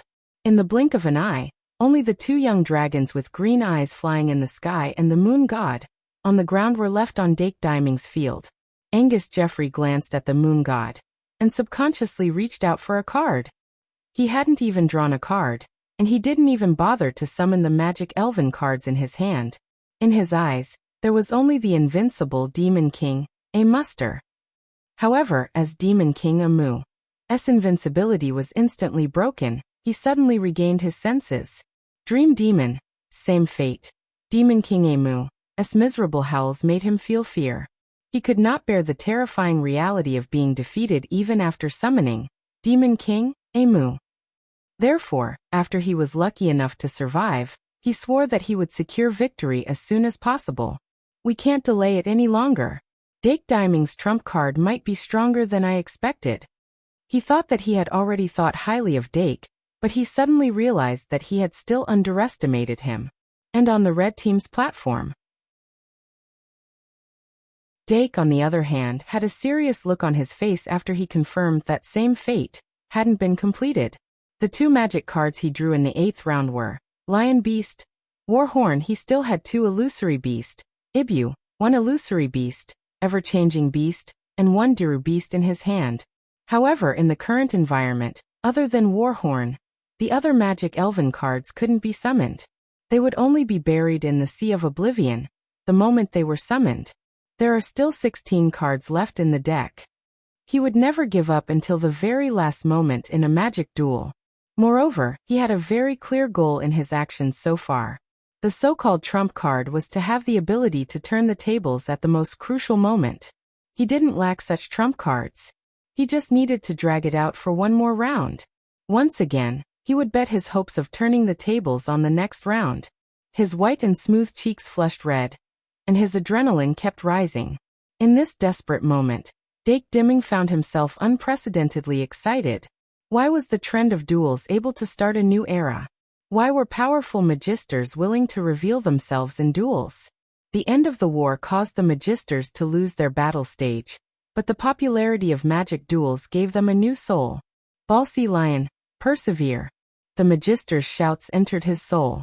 The moon god, evolved from the Ballsy Lion equipment, and the moon god's soul, attached to it, were actually able to stand firm under the Sea of Oblivion. As dark waves roar. After Demon King Amu suffered the pain of same fate, it was obvious that it was furious. It opened its arms and let out a terrifying howl, and the dark waves released by the Sea of Oblivion became even more frenzied. However, the moon god was deep within it, and it was like an old reef on the shore, unmoving no matter how strong the wind or the rain. The moon god mirror in its chest was continuously releasing moonlight that was no longer gentle. A huge round mirror formed by moonlight was blocking in front of it, blocking all the waves that swept over. The accumulated moonlight power was helping it to stand firm in the Sea of Oblivion. Angus Jeffrey didn't understand why the moon god was still standing, but at this moment, he was completely awake. Demon King Amu couldn't move when it released the Sea of Oblivion. He immediately picked out a magic elf card that had the ability to fly from his hand. In the name of Angus Jeffrey, I summoned the lightning magic bug. It was still an insect-type magic elf, but it was only a 3-star one. Angus Jeffrey summoned this 3-star magic elf right above the blue summoning area. which was outside of the Sea of Oblivion's range. Then he immediately gave it a new order: attack the magic ball. At this moment, he finally remembered that he was in the middle of a duel. As long as he could break the red magic ball's life barrier, he would be able to obtain victory. The 1-meter-long lightning magic bug was like a beetle. It immediately spread its wings, vibrated at a high frequency, and pounced at the magic ball that Dake had also pulled up into the air. However, what appeared in front of it were 2 6-star young green-eyed dragons. After the lightning magic bug was slapped to death by the young green-eyed dragon, Angus Jeffrey suddenly realized that he had made the most basic mistake at this most crucial moment. Meanwhile, the Sea of Oblivion in the arena was already showing signs of dissipating. Originally, the duration of this sure kill skill was only half a minute, which would be the duration of 1 round. Angus Jeffrey took a deep breath and racked his brain in the last few seconds of the 8th round. However, he still could not find a way to bypass the 2 young green-eyed dragons and attack the red magic ball. Amu. He subconsciously called out the Demon King's name. However, the Demon King, Amu, was completely attracted by the moon god. It controlled the power of the Sea of Oblivion to concentrate its attacks on the Sea of Oblivion. Finally, at the moment when the 8th round ended, the round mirror created by the moon god mirror suddenly shattered, and the Sea of Oblivion was also completely exhausted. However, the duration of both attacks was 30 seconds. It was still impossible to tell who won and who lost on the surface. Amu. Angus Jeffrey roared angrily again. The Demon King, Amu, who had stopped releasing the Sea of Oblivion, finally responded. Angus Jeffrey's face was gloomy as he issued a final order to it. Summon the catastrophe and attack the opponent's magic ball. Roar. The Demon King, Amu, raised its right hand once again. The black light that bloomed from its palm quickly condensed into a pillar and shot straight into the sky. Above the sky, dark clouds appeared and thunder rumbled. It was as if doomsday had arrived. On the red contestants' arena, Dake Dimming had also drawn 2 new magic cards from the top of the deck. Fusion, Moon God Stone. It's finally here. Dake's eyes suddenly burst with light. With a probability of 1 in 16, he finally drew Fusion from the deck. And along with it, there was also the Moon God Stone. On the arena, the Moon God held on until the last moment. As the Moon God Mirror was released after the Sea of Oblivion, it did not receive a direct attack from the Sea of Oblivion from beginning to end. Fusion or Moon God Stone? But in this way, there was room for choice. Making a choice would take time. Dake shook his head fiercely. Following his initial plan, he decisively drew Fusion. Although the Night Tiger God evolved from the Moon God was powerful, it was still a 7-star magic guide fairy. After the 2 cyanide dragon whelps, Fusion, the cyanide dual explosive whelps, was a genuine 9-star magic guide fairy. Although the cyanide dual explosive whelps did not have a passive sure kill skill that increased its overall size and hypostasis, Dake did not think that it would be worse than the Demon King, Amu. As the trump card of the trump cards, Dake originally did not want to summon the cyanide dual explosive whelps in such an ordinary duel. Although the possibility was very low, of course, he had thought of advancing to the top 16 in the Golden Cup, and then dueling with Winnie Scardy, Panduola Doragon and other truly powerful magic guides, and winning. Facing opponents of that level, it was impossible to win with a deck that had been thoroughly studied. Therefore, he didn't even add the 2-star, Phantasmal Beast, Curse Creature Dragon to his deck during the Golden Cup's points competition. But he did not expect Angus Jeffrey to be able to summon the Demon King. There was no time to think. The moment Dake raised Fusion, he began to chant the incantation. In the name of Dake Dimming, I summon the magic guide. Fusion. As he grew older, the magic power that grew stronger poured into the Fusion magic guide card like seawater. The long-awaited Fusion light shone in his hand as if he was holding the stars. White and black fishes quickly drilled out from the surface of the Fusion card. The cyanide whelps and the fantasy beast, changeable monster, that were flying in the air to protect the magic guide ball immediately sensed the call of Fusion.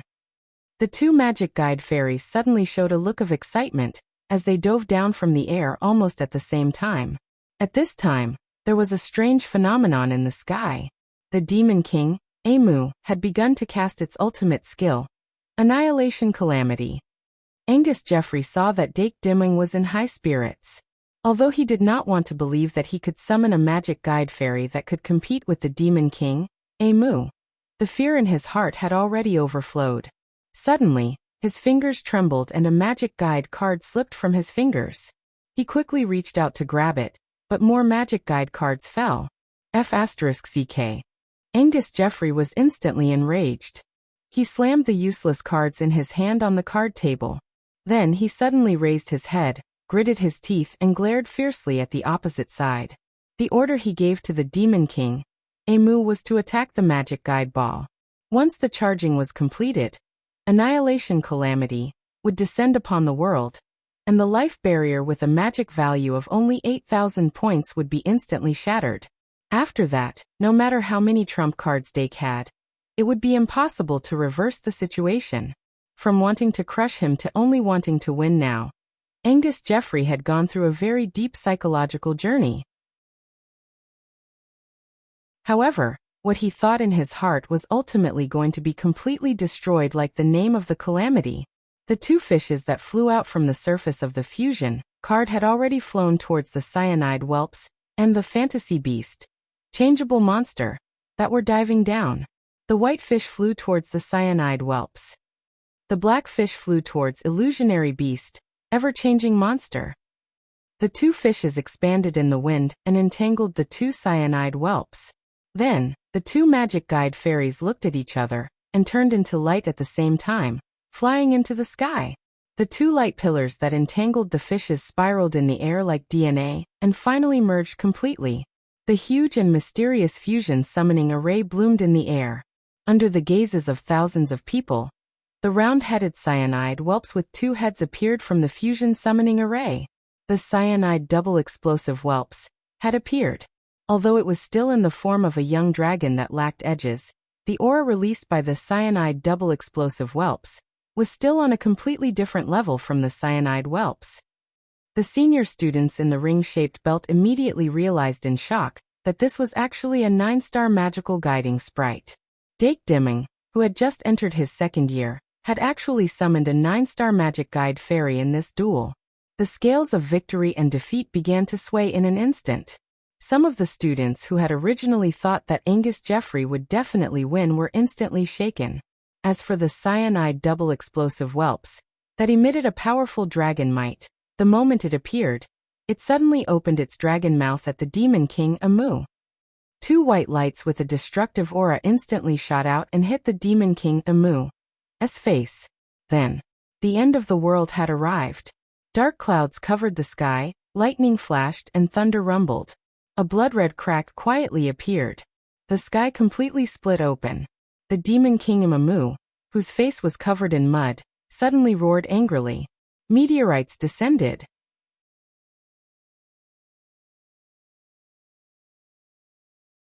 Chapter 702. Boom. The sky seemed to split open. A huge meteor burning with black flames forced its way out of the crack, and then fell rapidly. The meteor had a diameter of more than 10 meters, the flames around it burning for dozens of meters, and there was a long trail of fire behind it. The scene of the huge meteor falling from the sky made the older audience members who had been calm for more than 10 years recall the despair of the most intense war. At that time, people were like ants, and their lives were like grass. The flames summoned by the demon race warlocks burned the sky, and the huge meteor destroyed cities. It was just like now, the end of the world. Green Eye's double explosive dragon whelp. In this terrifying scene of destruction, the golden-haired young man's voice pierced through the sky. At the same time, the green-eyed explosive baby dragon, that had both the consciousness of illusory beast, ever-changing monster, and green-eyed baby dragon, suddenly raised its head. The two dragon heads moved in unison, and the 4 dragon eyes shone brightly. Its spirit was highly concentrated. Dragon's reverse scale. As the name of the sure kill technique resounded through half of the arena, the dragon head that belonged to the consciousness of the young blue eyes dragon suddenly opened its eyes wide. The reverse scale under its jaw instantly shattered, and a blood-red color surged up from the depths of its eyes. That pair of dragon eyes that were filled with pressure actually became as deep as a sea of blood. 1 second to remember. https://m. VIP can't you? VIP. At the same time, the dragon head that belonged to magical beast, multiform monster, was still clear-headed. And it was not the kind of clear-headedness that kept its bottom line, but it was completely clear-headed. The moment the blue-eyed baby dragon activated the dragon's reverse scale, it automatically gave up the ability to control its body. The consciousness of illusory beast, ever-changing monster, crushed onto it and completely controlled the dragon body that was burning with blood flames. Along with its anger, the attack power of the green eyes double explosive dragon whelp skyrocketed, and almost in the blink of an eye, it reached the limit of 100% increase. Roar! Facing the huge meteor falling from the sky, the green eyes double explosive dragon whelp actually rushed forward without fear. At this time, both sides on the contestant stage held their breaths and stared. Once the green eyes double explosive dragon whelp was unable to block the power of the meteor, the life enchantment of the magic conducting ball in the red half of the field would instantly shatter. Although the remaining power of the meteor could also cause the ground to collapse and shatter the life enchantment of the blue magic conducting ball underground. That would be after the dust had settled. At this point, both sides had no way out. Rumble. In the entire duel hall, there was not a single sound other than the arena. The attack power of the green-eyed dual explosive young dragon was close to 10,000 under the buff of the dragon's reverse scale. However, the power of the meteorites summoned by the annihilation disaster was even more terrifying. The flame aura around the blue-eyed double explosive baby dragon was condensed to its peak. It surrounded the dragon's body and formed a huge awl from bottom to top. It ferociously crashed into the raging black flame on the surface of the meteorite. The black flames were instantly dispersed, and the azure eyes double explosive young dragon finally crashed onto the surface of the meteorite and instantly shattered. However, this layer of power only managed to shatter the surface of the meteorite. It was unavoidably weakened slightly before being crushed down by an even more terrifying power that came from behind. Although the green-eyed double explosive baby dragon was still able to drill through the huge meteorite like an awl, its scales were also shattered by the power of the meteorite as the meteorite shattered. Roar! The azure eyes double explosive young dragon once again roared during this extremely short stalemate. The violent blood flames actually burned again.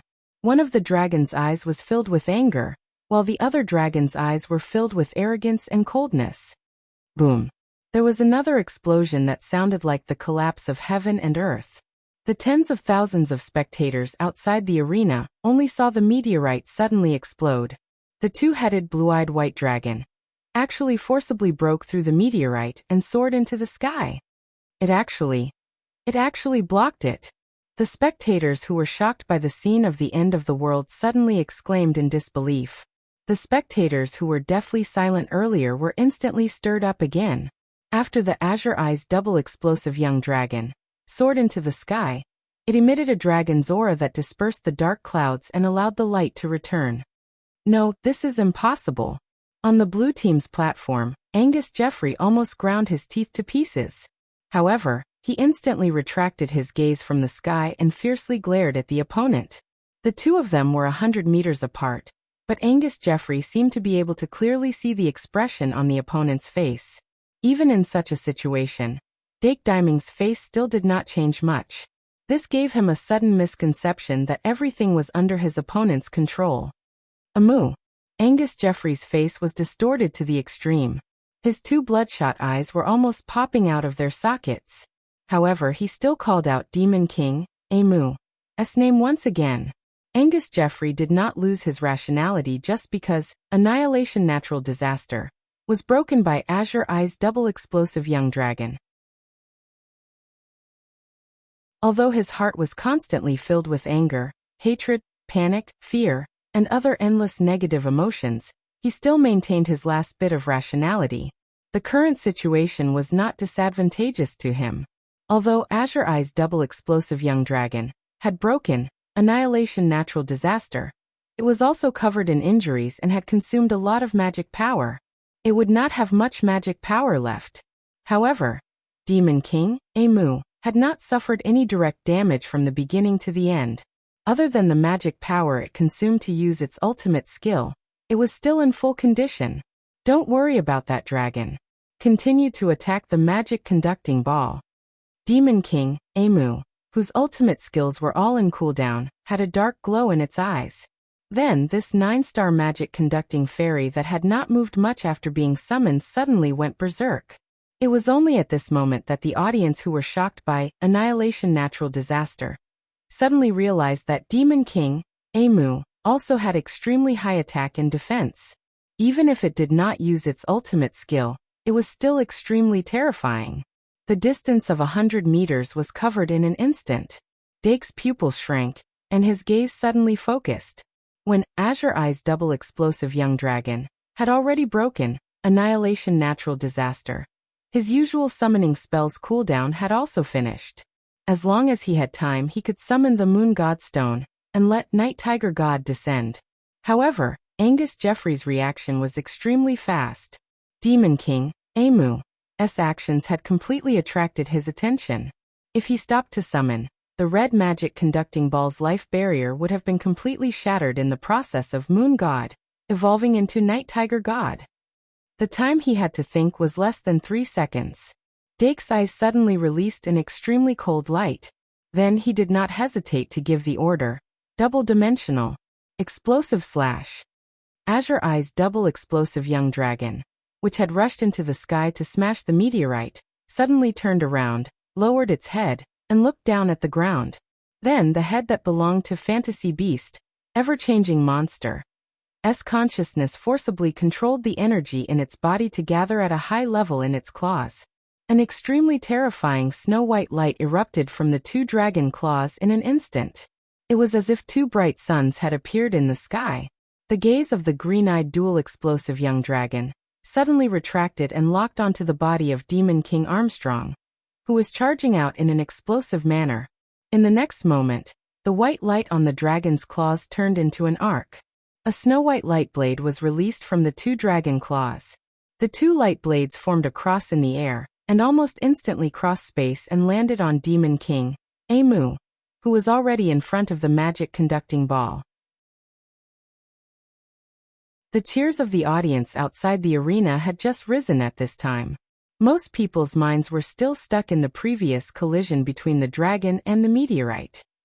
However, compared to the previous situation, the momentum was slightly smaller, but the situation was more dangerous had already appeared. Without a sound, the space where the light blades cross was completely torn apart. With Demon King, Amu's body as the center, 2 extremely long spatial rifts suddenly appeared. Almost at the moment when the spatial rifts appeared, Demon King, Amu's mana seemed to have disappeared into thin air and instantly bottomed out. Its extremely terrifying defense under Demon King's passive buff was like paper in front of double-dimensional explosive slash. Moreover, its own attack was unable to form a collision. When Angus Jeffrey noticed it, Demon King, Amu's aura was already like a candle in the wind. It was not that he had never seen this scene before. In fact, when Demon King, Amu suffered a backlash from same fate previously, Demon King, Amu's mana had also bottomed out once. However, at that time, Sea of Oblivion had absorbed the mana and immediately replenished it, causing the bottomless mana to quickly fill up. However, this time, there was nothing that could replenish its mana. Continue. A thought flashed through Angus Jeffrey's mind, and a voice that was mixed with panic and anxiety blurted out. Even if its mana had bottomed out, as long as it had not completely reached 0, the magic conducting elf could continue to attack. Even if Demon King, Amu, was defeated in the end, as long as it shattered the red magic conducting ball before it died. However, in the next moment, in the middle of the 2 spatial rifts created by double-dimensional explosive station, the pitch-black area between them suddenly expanded like a huge mouth. A strong suction force instantly erupted from within. Demon King, Amu, was actually swallowed by the expanding spatial rift without any resistance. Then in the next second, the space was smoothed out, and Demon King, Amu completely disappeared. There was no longer a trace of sound in this duel arena. The moment Demon King, Amu disappeared, Angus Jeffrey felt that his throat was suddenly clamped by a pair of iron hands, and he could not breathe. His cheeks rapidly flushed due to the lack of oxygen. At this time, the cheers of the audience outside the arena were still as loud as a landslide, but he seemed to be unable to hear anything. It was as if from the moment Demon King, Amu disappeared, something in the depths of his heart suddenly shattered. And the magic conducting card Demon King, Amu, that he had been holding in his hand, from the top left to the bottom right, an extremely long crack appeared. Pa! The magic conducting card made an extremely crisp cracking sound. Angus Jeffrey's heart suddenly quivered, and he instinctively lowered his head to take a look. The extremely long crack actually burst open in an instant, causing the entire magic conducting card to be split into two. Double-dimensional explosive slash not only cut Demon King, Amu in half, it also cut Demon King, Amu's magic conducting card in half. However, Angus Jeffrey unexpectedly did not have any reaction. This was because the string in his brain had completely snapped. The cheers of the audience seemed to have paused for a moment, and then they instantly recovered and continued to soar. Dake Dimming did not stop commanding just because Demon King, Amu was killed. He immediately ordered the blue-eyed double-explosive dragon whelp to shoot destructive white light spray at the ground. The destructive white light spray had an attack power of up to 10,000 points, so it was naturally easy for it to tear the ground apart. Even if they did not know where the blue magic conducting ball was hidden, as long as they plowed the entire arena to one side, they would naturally be able to find it. However, just as the white light condensed in the mouth of the blue-eyed double-explosive dragon whelp, the referee's whistle suddenly sounded, and it was very urgent. The battle is over. The victor was not announced. The referee suddenly appeared in front of the blue contestant's platform and grabbed Angus Jeffrey's hand. In the next second, the barrier between the ring and the audience suddenly lit up, and the emergency device was activated. A light breeze blew, and the vice principal of the Shungmalian Academy, Professor Sarah Shi-Erfa's figure appeared on the other side of Angus Jeffrey. Shi-Erfa's eyebrows were tightly knitted together, and before the fragments of the Demon King, Amu's magic conducting card fell to the ground, she caught it, and then all the scattered magic conducting cards gathered in the palm of her hand.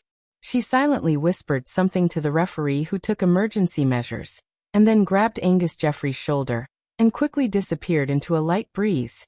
The intense battle quickly retreated, and Dake glanced at the contestants' platform opposite the referee, quickly packed up the magic conducting cards, and left the contestants' platform. The audience outside the arena was completely unaware of this. In their eyes, Angus Jeffrey had given up the battle in despair, and then left the arena in dejection. However, the students and professors in the ring were not within the range of the barrier, and the students' discussions had already broken out uncontrollably. If Angus Jeffrey had only fainted from the shock of the battle, although it would have led to a lot of discussion, it would not have exploded so intensely. However, the activation of emergency measures and the appearance of Professor Shi-Erfu made everyone realize that things were not as simple as they seemed. In fact, a similar scene had happened not long ago. At that time, standing on one of the contestants' platforms was also the son of the Duke. Oh, Dake Dimung. There was no need for any prefix to show his identity. Dake Dimung was just Dake Dimung. In short, not long after that, the Academy launched a large-scale investigation of the entire Academy. It's the same incident. The smart people almost immediately connected the two incidents. Then, the discussions became even more intense. Some of them quickly came back to their senses. This incident was also related to the Devil King. Good morning _ I'm sorry.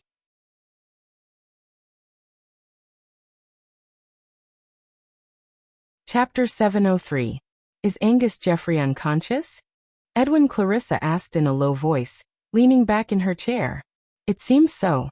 Mike Owen, who was sitting beside him, responded with a solemn expression. Although I think he is indeed the kind of person who has nerves thinner than paper, it seems that there is another reason. Edwin Clarissa smiled and shook his head. I don't know if Earl Geoffrey sent anyone to watch his son's duel.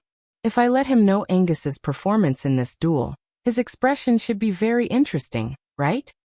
Mike Owen was silent for a moment before he said, I just hope that you won't check in the wee hours of the morning anymore. I think so too, Edwin Clarissa said leisurely, but I'm looking forward to it. It's better not to. Mike Owen couldn't help but sigh. Although he was no longer working for Angus Geoffrey, he still did not want anything too serious to happen to Angus Geoffrey. Edwin Clarissa chuckled. Don't you want to know how Angus managed to make so many magic elven cards in just 3 months' time? And among them, there's a card called Demon King. Mike Owen took a deep breath and said, This is not normal. Of course, Edwin Clarissa said meaningfully. And if I were him, I would definitely not summon that magic elf card in public. URL. https://m. But can't you? VIP on the other side. Stuart Phone's face was full of shock, and he had maintained this expression for a long time. Angus Geoffrey's performance in this duel was beyond his expectations.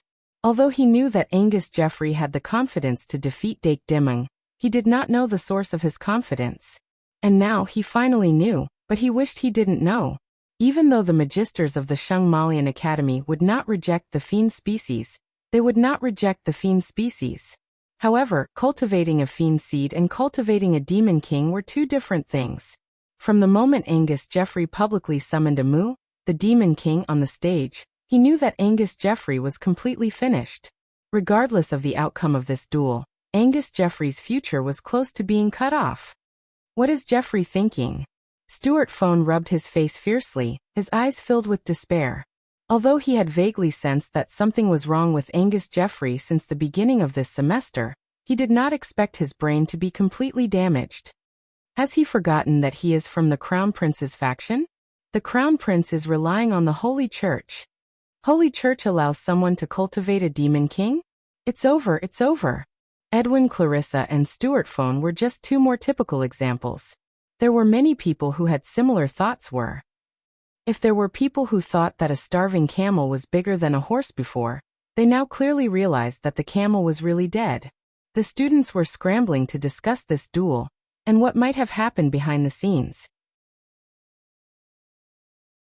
They were guessing what had happened, and what had happened to Angus Geoffrey.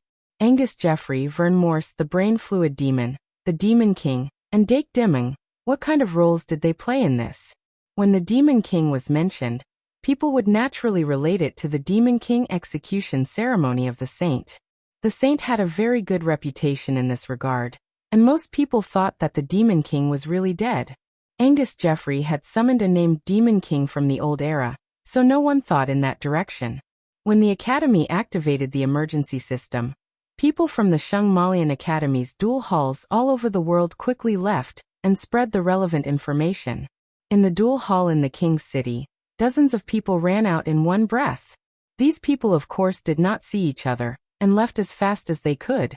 There were people from the Saint, people from the Duke's mansion, people from Count Geoffrey, and of course, people from the major media and newspapers. If no one stopped them, the news of Count Geoffrey's son summoning the Demon King in the magician duel would probably be published tomorrow morning. The Shung Malian Academy's duel hall had activated the barrier twice during this period of time, but compared to the previous incident, this incident was obviously more explosive.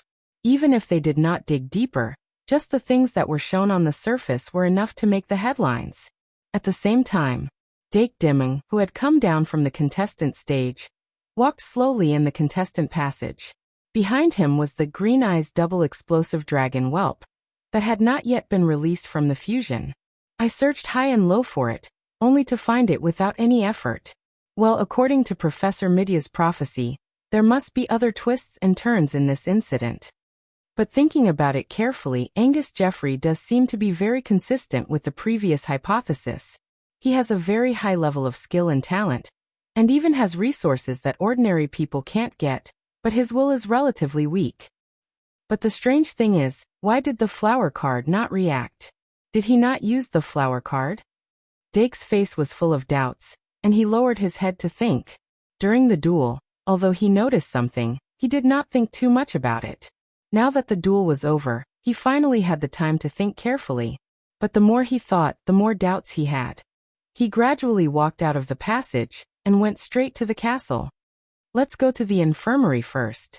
Angus Jeffrey had been taken away by Professor Shi-Erfu, and according to Professor Shi-Erfu's personality, he would definitely send him to the infirmary for a checkup. If he went to the infirmary now, he should be able to meet him. Well, there's no hurry. Dake looked back at the green-eyed double-explosive baby dragon behind him and slowed down his footsteps. Dake did not let the green-eyed double-explosive baby dragon and fantasy beast, multiform monster, move freely until the green-eyed double-explosive baby dragon was released from its fused state, and he entered the castle. Not long after, he arrived at the door of the infirmary. Ignoring the Do Not Disturb sign on the door, Dake knocked on the door. Click. The door of the infirmary opened from the inside, but Dake did not see anyone when he walked in. He locked the door behind him and went into the inner room. Then he saw Professor Shi-Erfu and Sister Ka-Lien in the inner room. Of course, Angus Jeffrey was also lying on the hospital bed. "Professor, what did you find?" Dake excitedly interrupted the conversation between Professor Shi-Erfu and Sister Ka-Lien. Professor Shi-Erfu's eyebrows relaxed, and he said, "There are no parasites like brain fluid demon in Jeffrey's brain." Dake asked curiously, "Is this a good thing or a bad thing?" Professor Shi-Erfu said, "It's a mixed bag."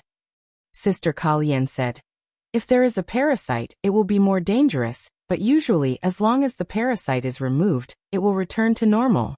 If there is no parasite, it depends on whether there is a problem with his brain. In other words, if there is a problem, it will be more troublesome." After a while, Professor Ka-Zayer rushed in under the lead of Professor Li. "It's Jeffrey?" Professor Ka-Zayer looked slightly surprised when he saw Angus Jeffrey on the hospital bed. Professor Shi-Erfu looked at the excited Professor Li and said, "Angus Jeffrey summoned Demon King, a muster, in his duel with Dake." Professor Ka-Zayer looked surprised again and asked, "How many stars?" Professor Shi-Erfu said, 9 stars. Professor Ka-Zayer frowned and said, "Only 9 stars?" Professor Shi-Erfu took out Jeffrey's card deck and handed it to him. With Angus Jeffrey's ability, creating 9 stars magic elven cards is the limit. This is the card deck he used in the duel. You can take a look. Professor Ka-Zayer took the card deck and quickly looked through it.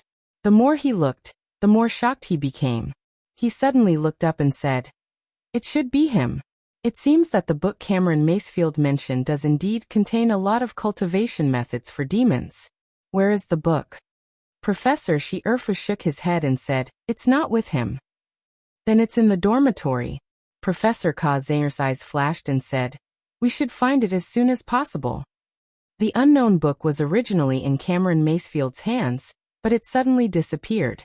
If it was not found as soon as possible, it was very likely that the book would disappear again. If it was picked up by someone else, then their actions would be meaningless.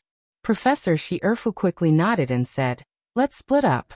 Li, I, and Dake will look for the book together. Ka-Zayer, I'll leave Jeffrey to you." Professor Ka-Zayer turned to look at Jeffrey, who was lying on the sickbed, and his eyes gradually glowed with a golden light. Then he squinted and said, "Come back quickly." A gust of wind blew and surrounded him. Dake felt his body become light, and was carried by the wind. He flew out of the infirmary with Professor Shi-Erfu. Angus Jeffrey's dormitory was on the 6th floor of the Tower of the House of Aristocrats. As for which dormitory it was on the 6th floor? Just as Dake had this thought, he suddenly stepped on solid ground and entered Angus Jeffrey's dormitory. "It's here." Professor Shi-Erfu looked up and said, "It's urgent, let's look for it together." "Okay." Professor Li blinked and immediately rushed to the nearest bookcase. Dark glanced at his surroundings, but his heart was filled with doubt. Although the student dormitory of Shungmalian Academy was equally spacious, it was not as spacious as the teacher's dormitory. The student dormitory only had 1 room, 1 bathroom, and 1 balcony. Therefore, one could see everything at a glance. Angus Jeffrey's dormitory was very messy, completely different from his usual meticulous image. There were a lot of books scattered on the floor, bed, and table. However, Dake did not find an experiment table in the room after looking around. In theory, Angus Jeffrey wanted to cultivate demons and make magic cards. It was very important to have an experiment table in the dormitory. Moreover, if the experiment was carried out in the dormitory, it would be more confidential.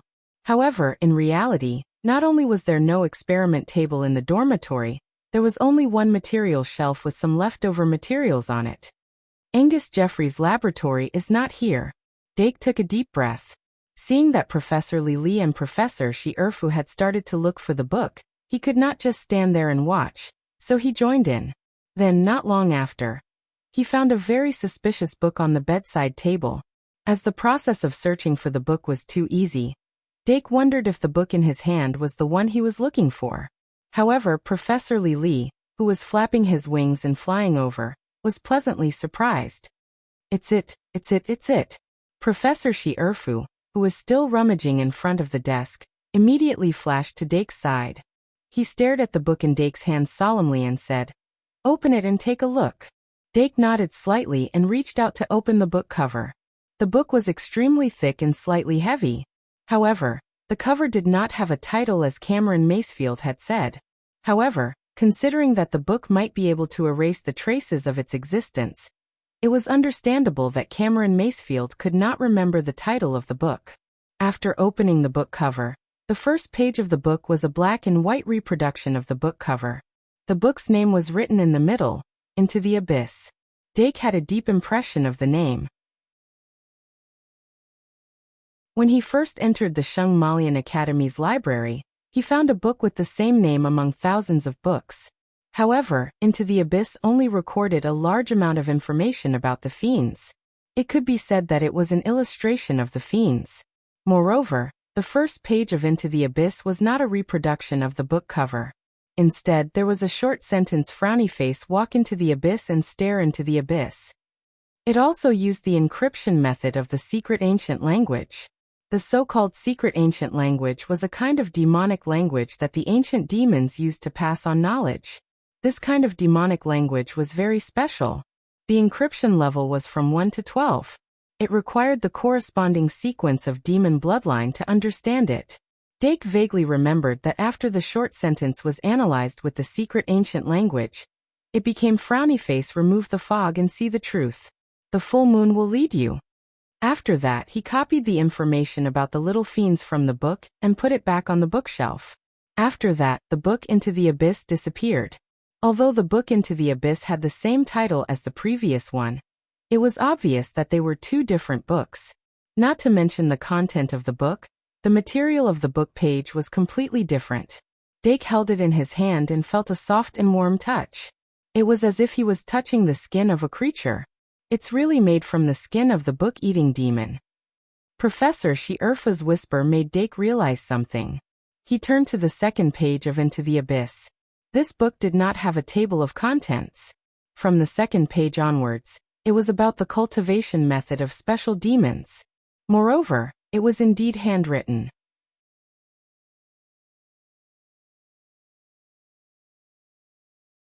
Chapter 704. Who wrote this book? Looking at the content of the book, the three people in the room looked at each other. The three of them saw the same content. The font used in the book was a modern font. At least, there was no mystery in the content of the book. Dake frowned slightly and quickly flipped to the next page, then the next page and the next page. When he was halfway through the content, he suddenly looked up and whispered, "Found it." Professor Li immediately leaned over and looked with wide eyes. Professor Shi Erfu read softly, "The cultivation method of Fallen."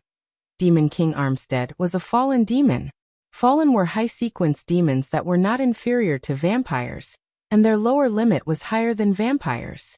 Remember, https://m, but can't you? VIP. Even the lowest Fallen had the rank of Vampire Viscount.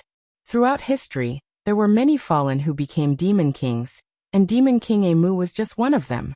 Dake was silent for a moment and said hesitantly, "Professor, can I understand that Angus Jeffrey cultivated a Fallen, and then used the materials of the Fallen to cultivate Demon King Amu?" Professor Shi Erfu glanced at him and said, "If the cultivation of high-level demons was so simple, There would be no place for humans on this continent. Phew. Dake sighed softly, but then said, "Then how do you explain the cultivation of Demon King Amu? Is it a random cultivation method?" Professor Shi-Erfu muttered, "Let me see the book." Dake nodded and handed the book, Into the Abyss, to Professor Shi-Erfu. The moment his fingertips left the page, Into the Abyss suddenly became transparent. Dake almost subconsciously reached out and grabbed it again. Then he looked up and met Professor Shi-Erfu's eyes. The room was dead silent. The book Into the Abyss, that almost disappeared, suddenly solidified again, and there was no sign of it being transparent. Dake silently released his fingers, and the pages of Into the Abyss suddenly became transparent again. He put his finger on it again, and the pages of Into the Abyss instantly solidified. After repeating this several times, even the stupidest person would understand. Ha! Dake couldn't help but laugh dryly. Professor Shi-Erfu's eyes flickered as he said, "Just take it." Dark then used 2 fingers to clamp it down. He looked calm on the surface, but his heart was in turmoil. No wonder he was able to find this book so easily. So it wasn't him who found the book, but the book that found him. Into the Abyss had passed through the hands of Cameron Macefield and Angus Jeffrey, and now it had finally found a third person. But do I look like the kind of person who has weak willpower and is easily manipulated?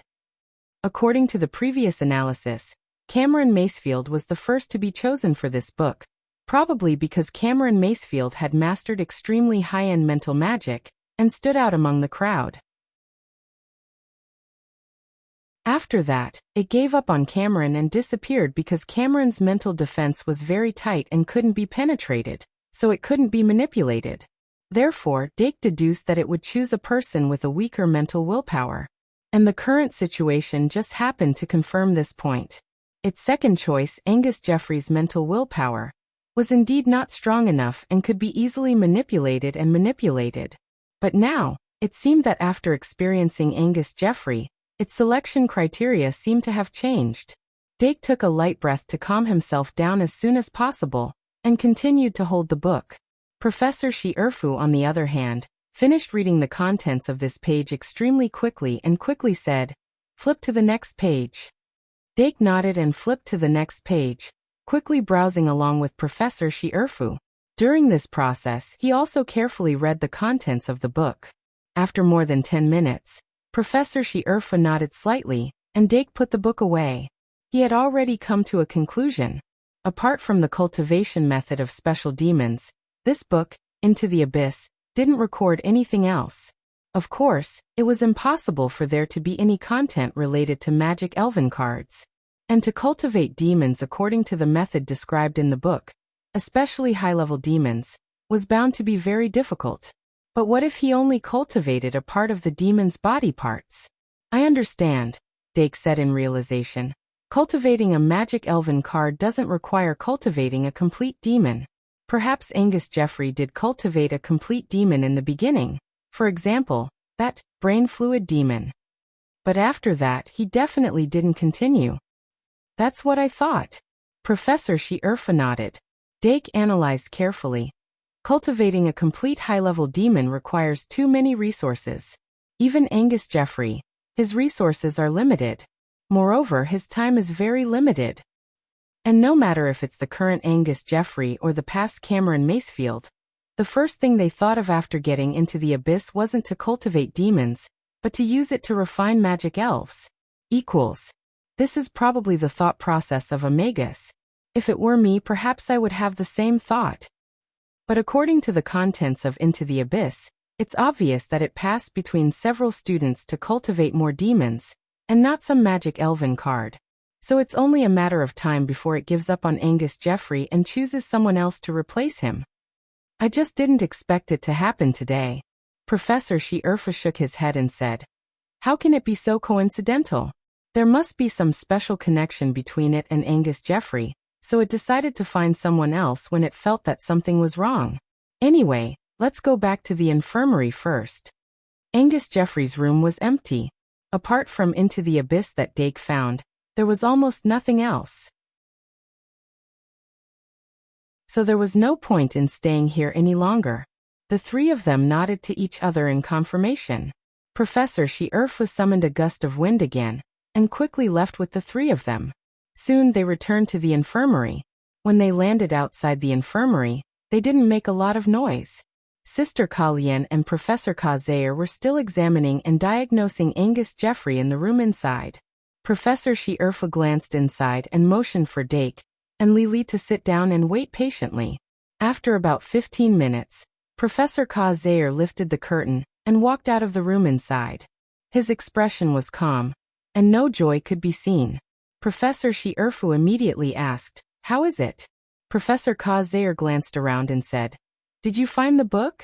Professor She-Erfu nodded and said, "I found it. It's in Jeffrey's room, but I didn't find his laboratory." Professor Ka-Zaire's gaze fell on Dake's hand and asked, "Which book is it?" Dake raised the book so that the title on the cover faced Professor Ka-Zaire. Professor Ka-Zaire couldn't help but frown and ask, "Into the Abyss?" Dake said, "It's a book that records the cultivation method of demons." Professor She-Erfu said, "Let's talk about Jeffrey's condition." Professor Ka-Zaire said, "His condition is quite stable, but there are traces of an invasion in his brain." He glanced at Into the Abyss again and asked with concern, "Are you okay with holding this book?" Dake said, "I don't feel any abnormalities on the mental level for now. In fact, apart from the fact that it will disappear, it looks like a dead book." Disappear? Professor Ka-Zaire caught the keyword. Dark then briefly recounted what had happened in Angus Jeffrey's dormitory. Then, in order for Professor Ka-Zaire to understand more directly, he handed Into the Abyss to Lili. After the handover, the pages of Into the Abyss suddenly became transparent. Professor Ka-Zaire suddenly raised the wand in his hand. But before he could do anything, Dake had already grabbed the book again, and the book quickly became solid again. Professor Ka-Zaire's eyes flashed, and he quickly understood the situation. Dake put Into the Abyss on the table again. This time, it didn't disappear. Dake said, "We can put it aside, but we can't give it to others. And when it determines that I'm not the person it's looking for, it might disappear even if I hold it in my hand." Professor Ka-Zaire nodded and said, "It's the same as what we predicted. We need to find a way to completely imprison it." Professor She-Erfu suggested, "Let's inform Mitya. She's an expert in this field." Professor Ka-Zaire agreed, "That's feasible." Lili immediately raised his hand and said, "Then I'll go find it." Professor She-Erfu and Professor Ka-Zaire both nodded. The corners of Professor Lili's mouth suddenly curled up, and he excitedly acted as the messenger. After she left, Professor Ka-Zaire sat down in front of the desk, poured himself a cup of tea, and slowly said, "When Mitya comes, I'll wake Angus Jeffrey up." Professor She-Erfu asked, "Can you wake him up already?" Professor Ka-Zaire waved his hand and said with a smile, "The reason why he fainted was because he was too anxious. It has nothing to do with anything else." Dake's expression suddenly became strange. Professor Ka-Zaire added, "Of course, the reason why his mood fluctuated so violently is related to the erosion of his brain. Anyway, we can ask him about the details after he wakes up. What I'm more worried about is that since the owner of this book has changed, the memories in his brain are likely to be gone." Professor She-Erfu said, "Although this book is made from the skin of the book-eating demon, it can't erase all the traces related to itself. Cameron Macefield is the proof." Professor Ka-Zaire nodded and said, "I hope so." Professor Mitya was quickly brought over by Lili. As soon as she landed, she was obviously excited and said, "Where's the melon? Oh no, where's the book?" Then, without waiting for anyone to answer, her eyes immediately locked on the book in Dake's hand. Into the Abyss. "This is the book, right? Let me see." She immediately stepped forward and stretched out her hand to take it. Dake slightly loosened his hand, and she pulled the book out. In the next moment, the book became transparent again. However, Professor Mitya was already prepared. Her smile didn't change, and silver light flashed in her eyes. Immediately, threads of magic power gushed out from her hand. The silver-white threads of magic power surrounded Into the Abyss, in the blink of an eye, like the orbit of a planet around a star. Then, this book that was like a dead object in Dake's hand suddenly erupted with an extremely strong dark aura. Trying to struggle? The corners of Professor Mitya's mouth curled up, and the silver light in her eyes became even brighter. Suddenly, a huge amount of magic power gushed out, forcibly suppressing the dark aura. Then, the silver-white threads around the book instantly turned into chains and firmly bound into the abyss. The book's translucent appearance became solid in the blink of an eye. Done. With an indifferent expression, Professor Midya picked up the book sealed by the enchantment and examined it from top to bottom. Then she asked curiously, "How did you find it?" A few minutes later, Mitya, who had understood the whole process, sighed in admiration and opened the book. However, she didn't read it carefully. Instead, she closed the book and returned it to Dake. Dake asked curiously, "Professor, you don't want to read it?" Professor Mitya smiled and said, "It's fine as long as I know what kind of book this is. I don't want to know the cultivation method of the demons." Dake frowned and asked, "Is there a taboo in this?" "The demon race is already extinct," Mitya said with a profound tone. The group walked into the inner room one after another. Dake was still holding the book in his hand, but he was no longer flipping through it. They came to the sickbed and looked down at Angus Jeffrey, who was lying on it. Sister Kalyan asked, "Do you want to wake him up now?" Professor Shi-Erfu said with a serious expression, "Wake him up." Sister Kalyan nodded, then suddenly slapped Jeffrey on the forehead. Slap. There wasn't the slightest trace of mana fluctuations. Dake's vision went dark. He saw Angus Jeffrey suddenly wake up, accompanied by a nightmarish scream. When he opened his eyes, the scream came to an abrupt stop. His face was pale. Then he glared at Dake Dimming, who was in the crowd. Dake smiled at him. Angus Jeffrey obviously didn't understand the situation he was in. He subconsciously grinned in response. However, when he looked down, he saw the book into the abyss. His entire body trembled, and he shuddered violently. He only felt that his entire body was ice cold. "Don't be afraid." Professor Ka Zayer's gentle voice sounded in his ear, with a mysterious power that could soothe the soul. Angus Jeffrey gradually calmed down and asked in a low voice, "Where is this?" Professor Ka Zayer said, "You passed out on the platform. This is the infirmary."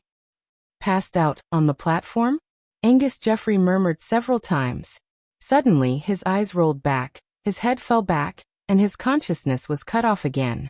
After a while, Professor Kazair hesitated and said, "Did I say anything?" "There's great terror in your words." Sister Kalyan stretched out her finger and poked Angus Jeffrey's face several times. Then she said, "I'll wake him up again. Watch your words." Dake glanced at Angus Jeffrey's face and said embarrassedly, "Should I step back?"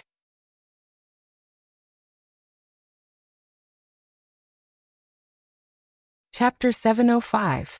Angus Jeffrey's nerves were not supposed to be so weak. However, his brain had indeed been eroded by Into the Abyss, and he had just experienced a painful duel. It was understandable that his mental endurance had become weak. The gentle professors did not blame him for this. The considerate little Dake silently took half a step back and hid half of his body behind Professor Shi-Erfu. Then, Sister Kalyan used the same trick and woke him up again. Angus Jeffrey opened his eyes in a daze with a red forehead. The experience just now seemed to have become part of a nightmare, and he could not remember it clearly. "Jeffrey, are you awake?" Professor Kazayer's voice was as gentle as always. Angus Jeffrey slowly woke up and followed the voice to see Professor Kazayer, Professor Shi-Erfu next to Kazayer, and Professor Lili floating in the air. Professor Kazayer was very famous in the academy, and most of the students knew him. Professor Shi-Erfu and Professor Lili were the heads of the Night and Magic Devices departments respectively. Professor Shi-Erfu was also the vice principal of the academy. Remember the website, VIP can't you? VIP. As long as one was a student of the academy, it was impossible not to know them. The names of the three professors appeared in Angus Jeffrey's mind one by one. Then he suddenly had a thought. What happened with such a big commotion? "Hello, professors." At the same time, Angus Jeffrey instinctively opened his mouth to greet her. Professor Kazair nodded and said, "Do you remember what happened before?" Angus Jeffrey could not help but think. If I knew what happened, I wouldn't have to. Ah. He suddenly recalled what happened before, and his face turned pale. After learning from the previous incident, Professor Kazair immediately flicked his finger, and a white light entered Angus Jeffrey's brain, strengthening his mind. Because of this, he did not pass out again like before. Angus Jeffrey, who had completely recalled what had happened, had an extremely ugly expression on his face. He asked cautiously, "Professor Kazair, did I faint on the stage?" Professor Kazair nodded slightly. Yes. Angus Jeffrey looked at the professor's face, and for some reason he felt a sense of relief. Perhaps fainting on the stage wasn't a bad thing. At the very least, he didn't have to think about how to deal with the crushing defeat. He asked in a low voice, "Did you bring me here?" Professor Kazair said, "It's Professor Shi-Erfu." Angus Jeffrey struggled to sit up and looked at Professor Shi-Erfu. "Oh, it's Vice Principal." "Thank you, Vice Principal." However, when he sat up and saw Dake Dimeng, who had taken half a step back, he was stunned and speechless. Dake smiled at him and hid into the abyss behind his back. After a simple exchange, Professor Kazair went straight to the point. "Jeffrey, did you cultivate the brain demon in Vernmorse's brain?" Angus Jeffrey tried his best to pretend that Dake Dimeng didn't exist. When he suddenly heard this, he asked in surprise, "Professor, what are you talking about?" Professor Kazair's eyes flashed. He turned to look at Professor Shi-Erfu and shook his head gently. Professor Shi-Erfu frowned and looked disappointed. If he could confirm that the brain liquid demon in Vernmorse's brain was cultivated by Angus Jeffrey, then this incident would be over. After that, all he needed to do was to find the source of Into the Abyss. However, just like Professor Mitya's prophecy, this incident obviously couldn't be resolved so easily. Angus Jeffrey wouldn't lie in front of Professor Kazair. He didn't cultivate the brain demon. Could it be that there's someone else between Cameron Macefield and Angus Jeffrey? Professor Kazair thought in his heart and asked very directly this time, "Jeffrey, when did you obtain Into the Abyss?" Angus Jeffrey was puzzled. "Into the Abyss? What's that?" Professor Kazair was speechless. He thought of Cameron Macefield again. When he asked about it, Cameron Macefield had completely forgotten the name of the book, just like Angus Jeffrey. However, he only forgot the name and the content of the book. In fact, he remembered very clearly that he had obtained such a book before and knew the general outline of the book. However, he couldn't remember the details at all. Angus Jeffrey's current situation should be due to the same reason. Professor Kazair gently said, "Into the Abyss is the name of a book. It records the cultivation methods of some special demons." Angus Jeffrey suddenly opened his eyes wide and whispered, "So the name of the book is Into the Abyss?" Professor Kazair gave Dake a look. Dake took out Into the Abyss that was hidden behind him. Without needing any guidance, Angus Jeffrey looked at the book again. Professor Kazair asked again, "When did you obtain this book?" Angus Jeffrey replied without hesitation, "Late September." "Late September?" Professor Kazair couldn't help but frown. "Can you confirm the exact time?" Angus Jeffrey was very cooperative. "Let me think. It should be around the 18th of September. When I was looking for information in the library, I suddenly found this book and borrowed it from the library. Is there a problem with this book?" "Kazan," Professor Shi-Erfu suddenly said. Professor Kazair also frowned. Dake thought for a while and realized the crux of the problem. Cameron Macefield picked up Into the Abyss at the beginning of the semester. That was the 3rd of September. 15 days later, Into the Abyss suddenly disappeared. It happened on the 18th of September. If Angus Jeffrey also found Into the Abyss on the 18th of September, then it basically meant that there was no third party between him and Cameron Macefield. But if there was no third party, how could the origin of the brain fluid demon be explained? It couldn't have appeared out of thin air. Professor Kazair thought carefully and asked again, "Have you told the contents of the book to others or lent it to others?" Angus Jeffrey slowly shook his head. "How could I show it to others?" Professor Kazair asked again. "Until today, has it always been in your hands?" Angus Jeffrey nodded. "Yes. But it's just a book, isn't it?" Although this book recorded some methods to cultivate demons, the school rules didn't say that we couldn't cultivate demons.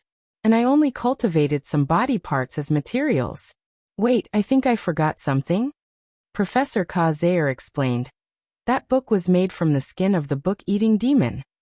Once the owner changes, the knowledge in the book will be completely erased from the memory. Only the owner can remember it. Angus Jeffrey instantly understood and glared at Dark Diamond with a hint of viciousness in his eyes. He finally realized why the book was in Dake Diming's hands. His book was stolen by Dake Diming. Dake didn't care about Angus Jeffrey's gaze. He was quickly deducing according to Professor Kazair's question. Professor Kazair had the ability to read minds, so Angus Jeffrey couldn't hide any lies in front of him. Therefore, it could be assumed that everything he said was true. Similarly, the information provided by Cameron Macefield was also true. Since the 3rd of September, the book, Into the Abyss, had been in the hands of the two of them. On the other hand, Cameron Macefield and Angus Jeffrey had yet to cultivate a complete, brain fluid demon. Then who was the one who created the brain liquid demon, in Fern Morse's brain? In summary, Dake deduced 3 possibilities. 1. There was more than one book of Into the Abyss. 2. Into the Abyss existed even earlier and belonged to someone else. 3. Someone obtained the method to cultivate the brain liquid demon from somewhere else. Before the matter was investigated, all 3 possibilities were possible. While thinking, Dake suddenly thought of something. He raised his head and said, "Professor, can you ask where his laboratory is?" Professor Kazair didn't repeat. He just looked at Angus Jeffrey and waited for his answer. However, Angus Jeffrey was puzzled. Laboratory? What laboratory? Is it a place for experiments? Professor Kazair nodded slightly. Angus Jeffrey was confused. I usually use the laboratory to conduct experiments. Professor Kazair frowned. Then what about the place used to cultivate the demon materials? Angus Jeffrey said casually. Of course it's suddenly. His face turned pale and he said, I forgot. Professor? Dake looked at Professor Kazair. Professor Kazair nodded slightly at him. Once again, he confirmed that Angus Jeffrey wasn't lying. He really forgot. No, he didn't seem to have thought about this problem. Professor Kazair's eyes flashed.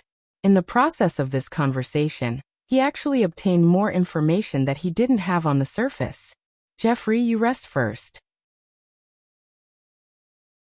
Professor Kazair asked Angus Jeffrey to lie down again, and led the professors out of the room. They regrouped outside the room.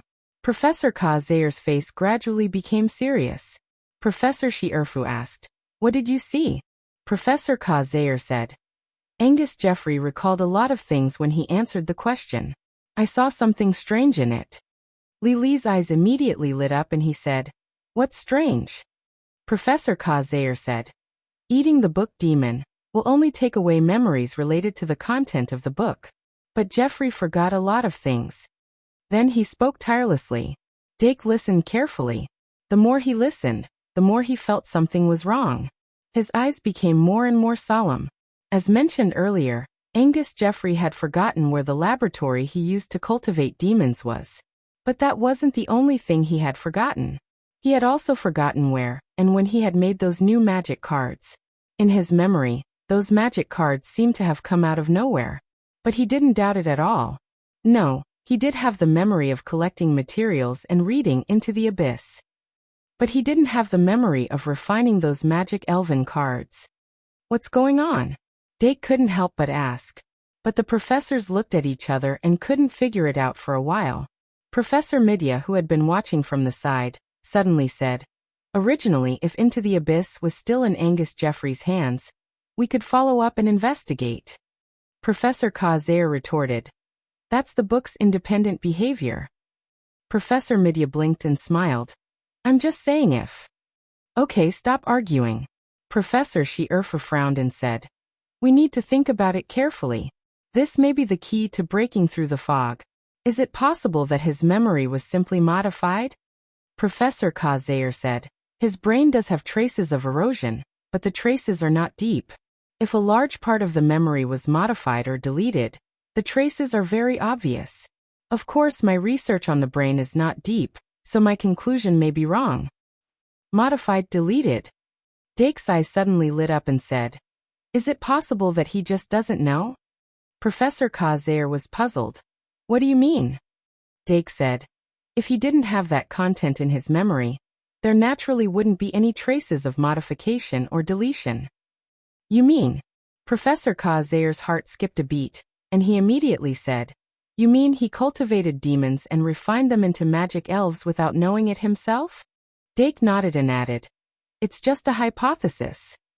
Professor Shi-Erfa said, "This is indeed a possibility. If that's the case, it can also explain the origin of the brain liquid demon. Maybe Angus Jeffrey really did implant the brain liquid demon into Vernmorse's brain, but he didn't know it himself. So even Kazir can't tell if it's real or fake." Professor Midya looked at the book in Dake's hand and smiled. "You mean, everything was done by this book? It manipulated Angus Jeffrey to cultivate demons and refine them into magic elves without his consciousness?" Professor Shi-Erfa frowned and said, "I do have such a guess." Professor Midya said, "Then have you ever thought that if this book could cultivate and refine itself, who would it need to choose? Wouldn't it be fine to do everything by itself?" Professor Shi-Erfa said, "We don't know the specific ability of this book at the moment. Perhaps it needs someone to attach itself to in order to do certain things." Professor Midya shook her head and said, "It's still the same problem. If it just needs someone to rely on, it doesn't need to be picky at all. It can just find someone. But now it has abandoned Angus and has taken a fancy to Dake." Oh.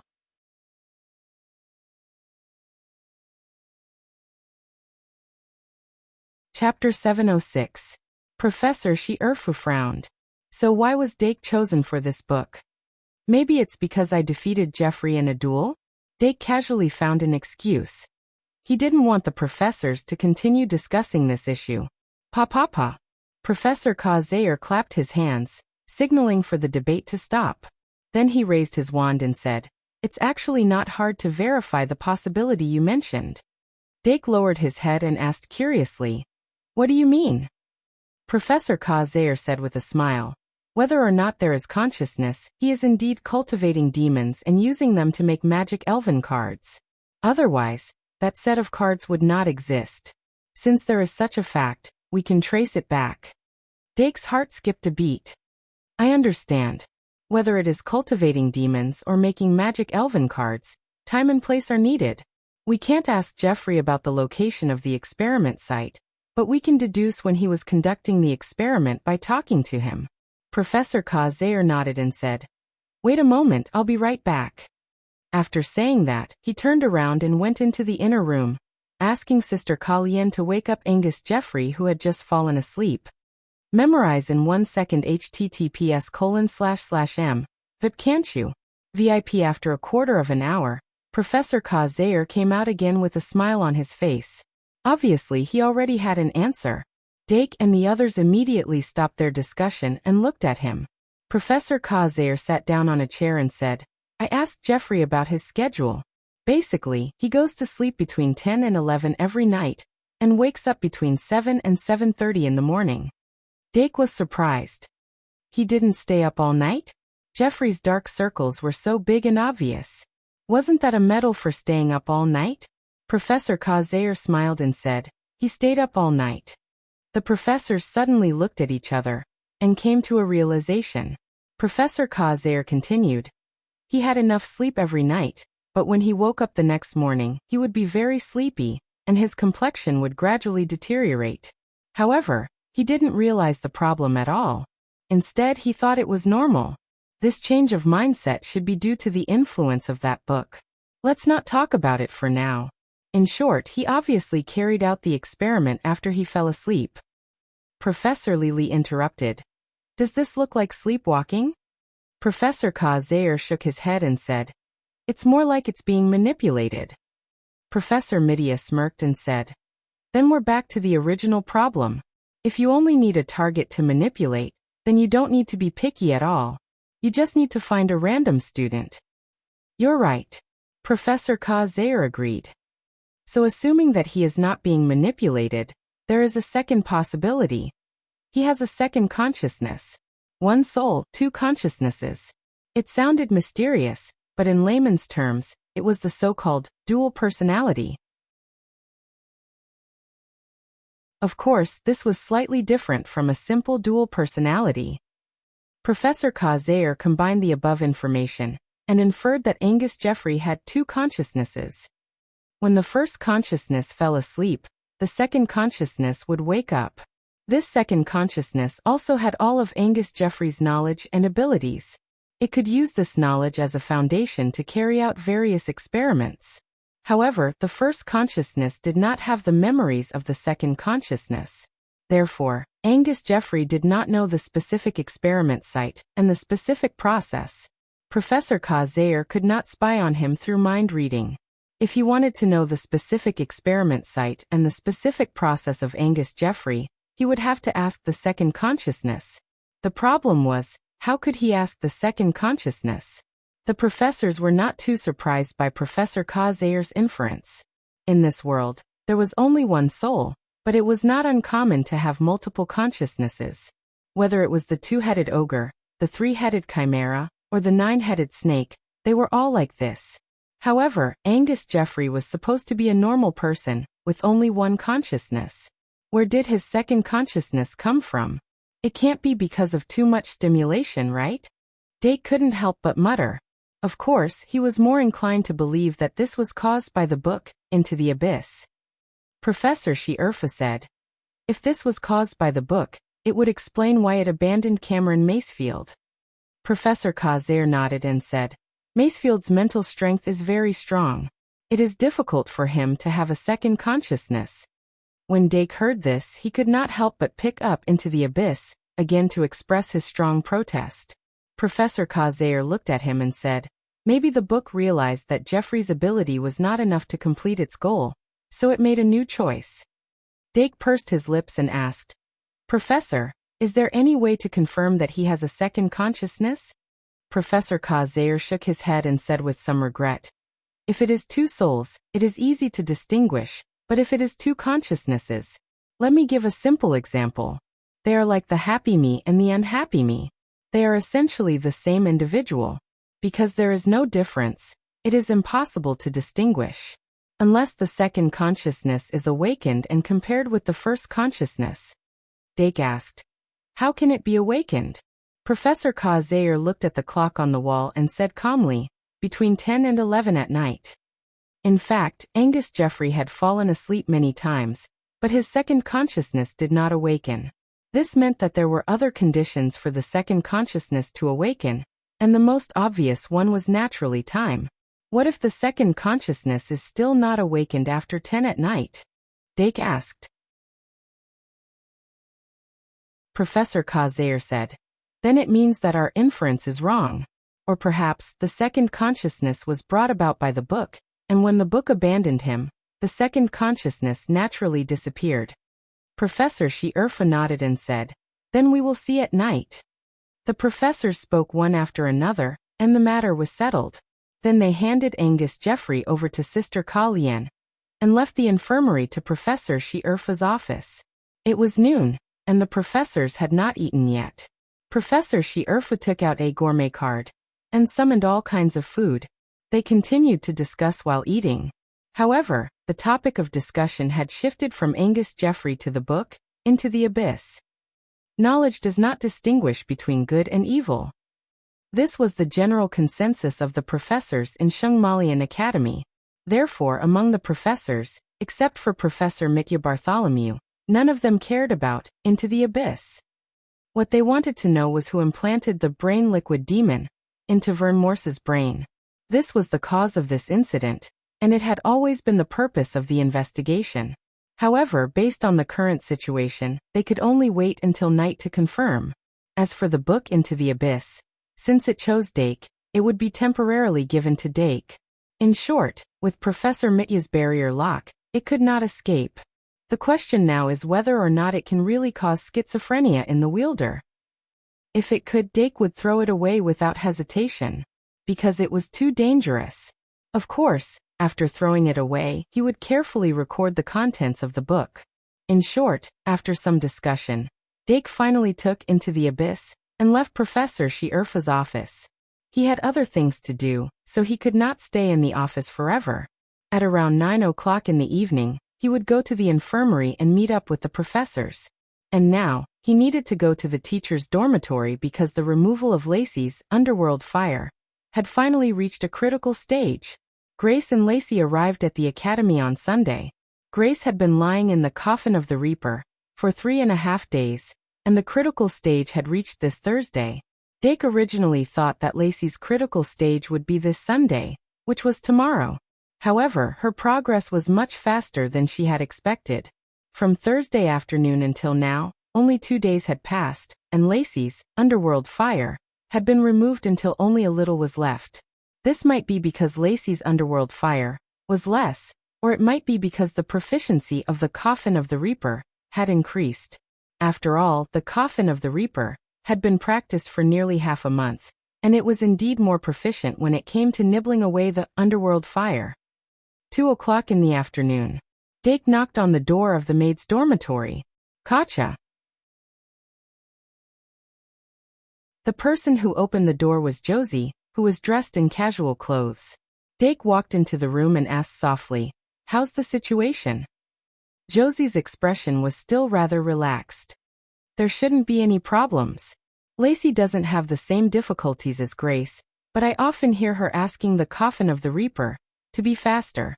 She should be in a hurry to go back for the mission." "Haste makes waste," Dake said. "Sometimes being too fast isn't a good thing. I hope there won't be any problems." As it was Saturday, Eve, who was in charge of managing the shop, was not here. Dake pushed open the door to Lacey's room under Josie's lead. He saw the petite Nai leaning against the chair, leisurely reading a book. Grace was sitting by the bed, reading a book. However, Lacey was nowhere to be seen. After Dake pushed open the door and entered, Nai and Grace hurriedly stood up and greeted him. "Hello, young master." Dake nodded and asked, "Where's Lacey?" Nai pointed at the coffin of the Reaper, narrowed her eyes and smiled. "She's already inside." After Dake nodded in acknowledgement, her eyes suddenly widened and lit up as she asked, "Young master, what about you?" Dake said, "What about me?" Nai said, "That's right. I heard that you made your opponent faint from anger during the duel." Dake smiled and briefly explained what had happened. However, he did not explain what had happened behind the scenes. He only briefly mentioned the connection between him and Angus Jeffrey. Then, he looked at the coffin in the middle of the room and waited patiently. He waited for 3 whole hours. After 3 hours, there was finally some movement in the coffin of the Reaper. Nai, who had been observing the situation in the coffin for half an hour, suddenly let go. Gray flames suddenly appeared on the surface of the coffin of the Reaper. The flames kept rising, and in the blink of an eye, they licked the ceiling, as if they were going to burn the entire room to ashes. However, the experienced Dake and the others were not surprised at all. They continued to wait. After another 15 minutes, the coffin of the Reaper's lid suddenly opened from the inside. Drenched, Lacey suddenly sat up like a zombie. Then, she abruptly turned her head and looked at the young master, who was sitting beside her, with a burning gaze. Dake only glanced at her, then quickly chanted the usual summoning spell in his mind. He instantly activated Pride Eye, which he had prepared beforehand. As Pride Eye's light illuminated her entire body, the impulse in Lacey's eyes quickly disappeared, and she gradually calmed down. "How is it?" Dake asked with concern. The redness on Lacey's cheeks slowly faded. After closing her eyes and sensing for a while, she opened her eyes and said excitedly, "The underworld fire in my body has been completely removed. I can finally go on a mission." Dake looked at this mission maniac with a smile. "Since that's the case, let Eve inform the Duke's residents that we'll have dinner at Traveler's Street tonight to celebrate." "Yes, young master." The maidservants replied in unison. Dake nodded. Refresh later. Refresh later. They waited for a whole 3 hours. After 3 hours, there was finally some movement in the coffin of the Reaper. Nai, who had been observing the situation in the coffin for half an hour, suddenly let go. Gray flames suddenly appeared on the surface of the coffin of the Reaper. The flames kept rising, and in the blink of an eye, they licked the ceiling, as if they were going to burn the entire room to ashes. However, the experienced Dake and the others were not surprised at all. They continued to wait. After another 15 minutes, the coffin of the Reaper's lid suddenly opened from the inside. Lacey, who was completely drenched, suddenly sat up like a zombie. Then, she abruptly turned her head and looked at the young master, who was sitting beside her, with a burning gaze. Dake only glanced at her once, then quickly chanted the usual summoning spell in his mind. He instantly activated Pride Eye, which he had prepared beforehand. As Pride Eye's light illuminated her entire body, the impulse in Lacey's eyes quickly disappeared, and she gradually calmed down. "How is it?" Dake asked with concern. The redness on Lacey's cheeks slowly faded. After closing her eyes and sensing for a while, she opened her eyes and said excitedly, "The underworld fire in my body has been completely removed. I can finally go on a mission." Dake looked at this mission maniac with a smile. "Since that's the case, let even form the Duke's residence that will have dinner at Traveler's Street tonight to celebrate a little." "Yes, young master." The maidservants replied in unison. Dake nodded.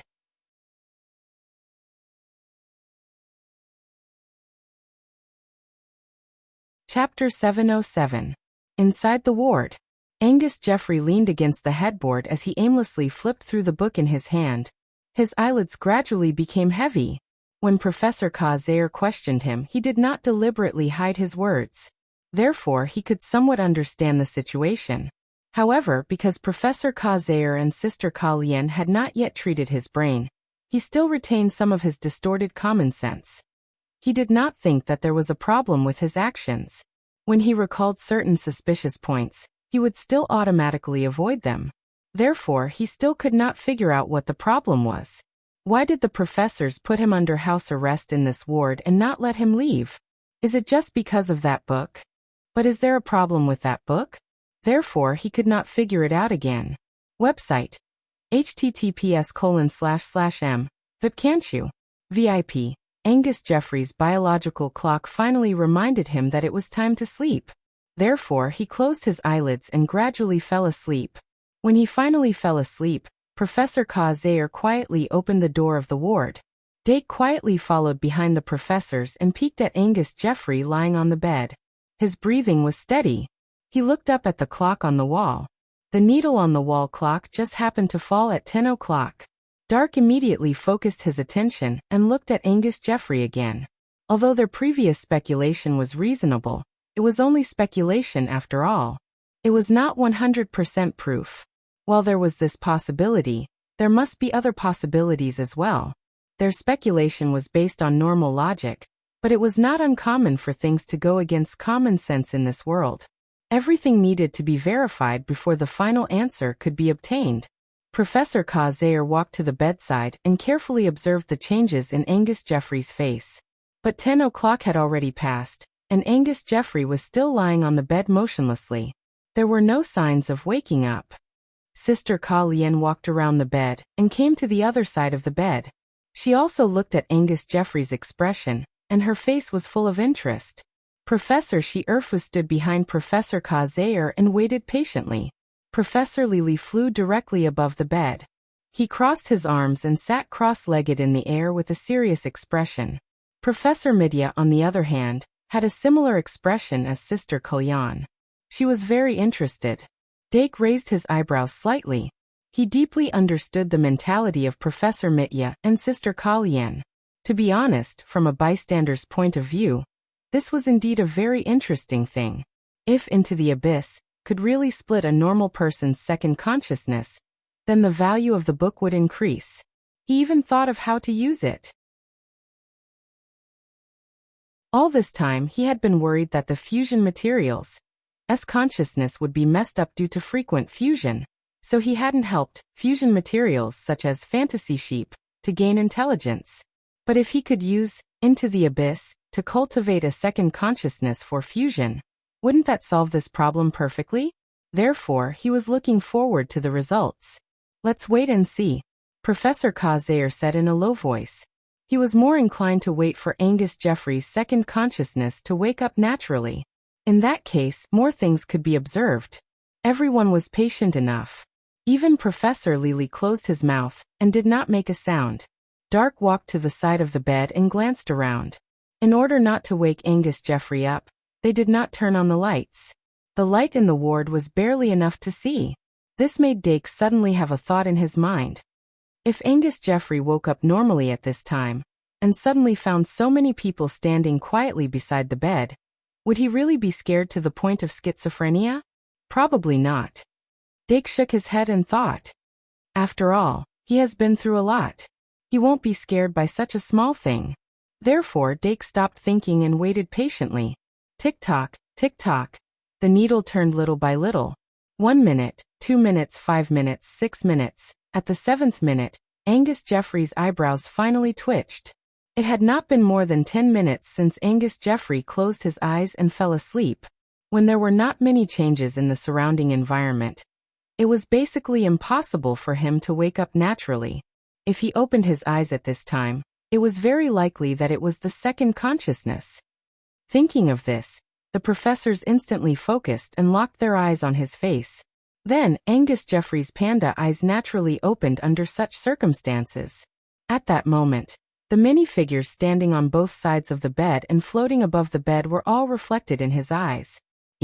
The screams were absorbed by the night and did not spread outside of the ward. Professor Zayer's eyes suddenly lit up with a golden light. Angus Jeffrey's heart at this moment was completely exposed in his eyes. It's the second consciousness, Professor Zayer said very quickly. Then he quickly raised his magic wand and gently tapped it between Angus Jeffrey's eyebrows.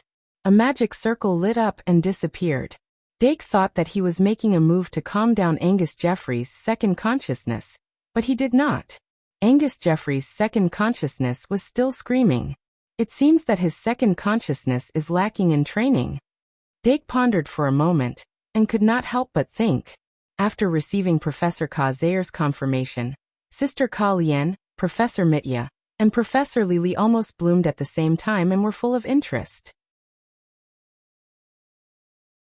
However, Professor Shi-Erfa beat them to it, and said to Professor Zayer, "Ask him if he was the one who cultivated the brain fluid demon." Professor Zayer raised his magic wand and drew a circle, but said gently, "Don't be afraid." Then Angus Jeffrey's second consciousness screamed even louder. Hee. Lily was suddenly overjoyed. After hearing this strange laughter, Angus Jeffrey suddenly made a move. He pulled his right hand out from under the quilt and touched the bedside. Unfortunately, there was no magic card at the bedside. Professor Shi-Erfa confiscated his entire set of magic cards, including his card bag.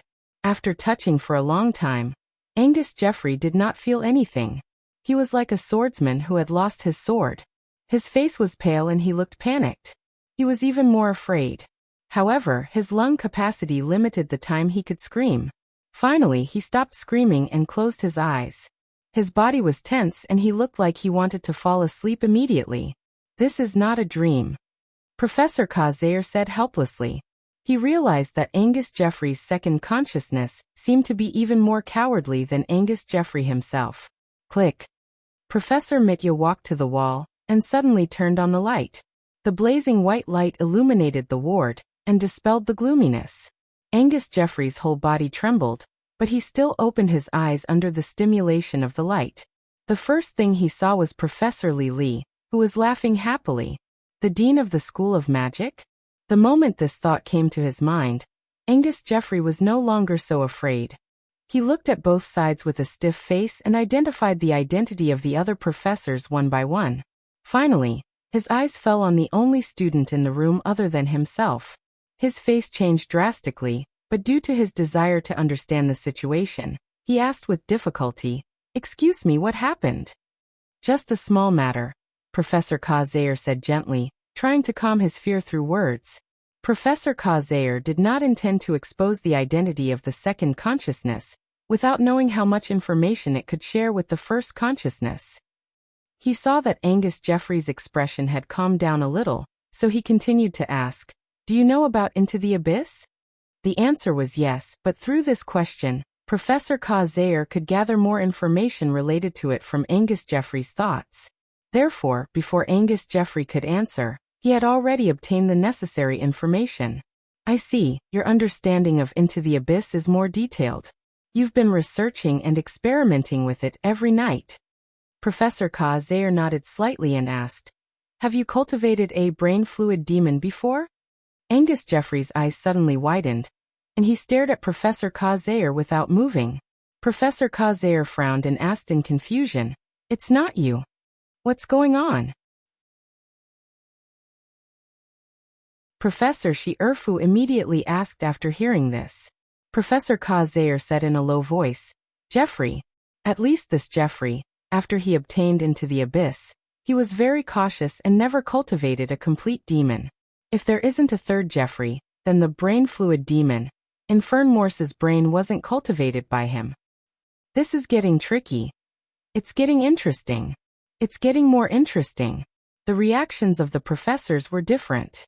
Dark furrowed his brows and began to ponder carefully. Angus Jeffrey did indeed have a second consciousness, and from the looks of it, this second consciousness was timid and cautious. It was responsible for researching and experimenting with Into the Abyss.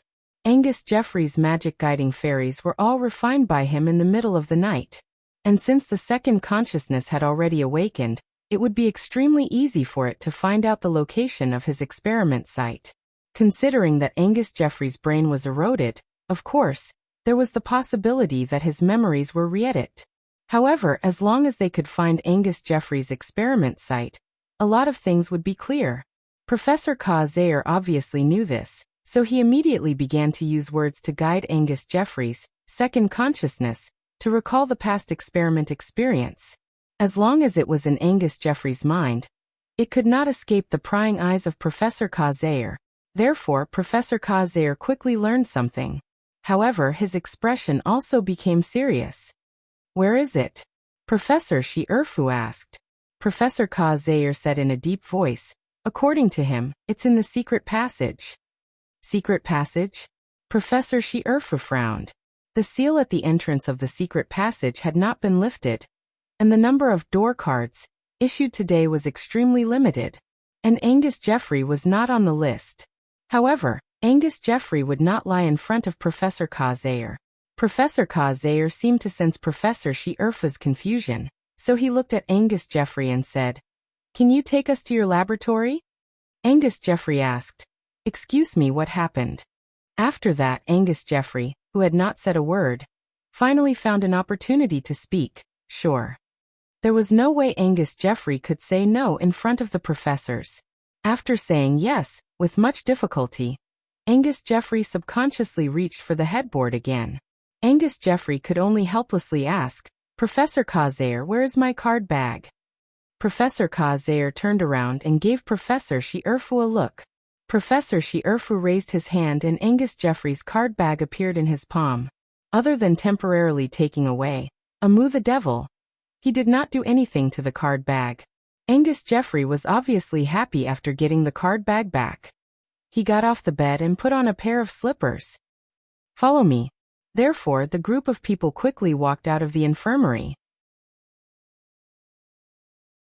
Angus Jeffrey composed himself and walked towards the secret passage under the protection of the professors. Before 11 o'clock, the patrolling statues in the castle would not make a move. The journey was very smooth.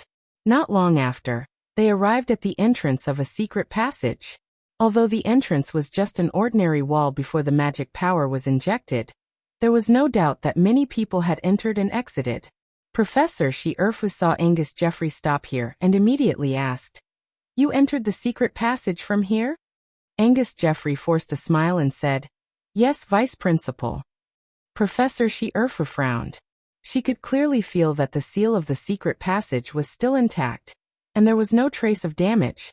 But if that was the case, how did Angus Jeffrey enter the secret passage? Did someone give the door card to Angus Jeffrey before activating it? While Professor Shi-Erfu was seriously thinking, Angus Jeffrey reached into his card bag and took out a magic elf card. Then his lips moved and he actually cast a normal summoning spell. 4 seconds later, an insect appeared in front of him. This insect was only the size of a palm, but its head was like an awl and its body was angular. It was very strange.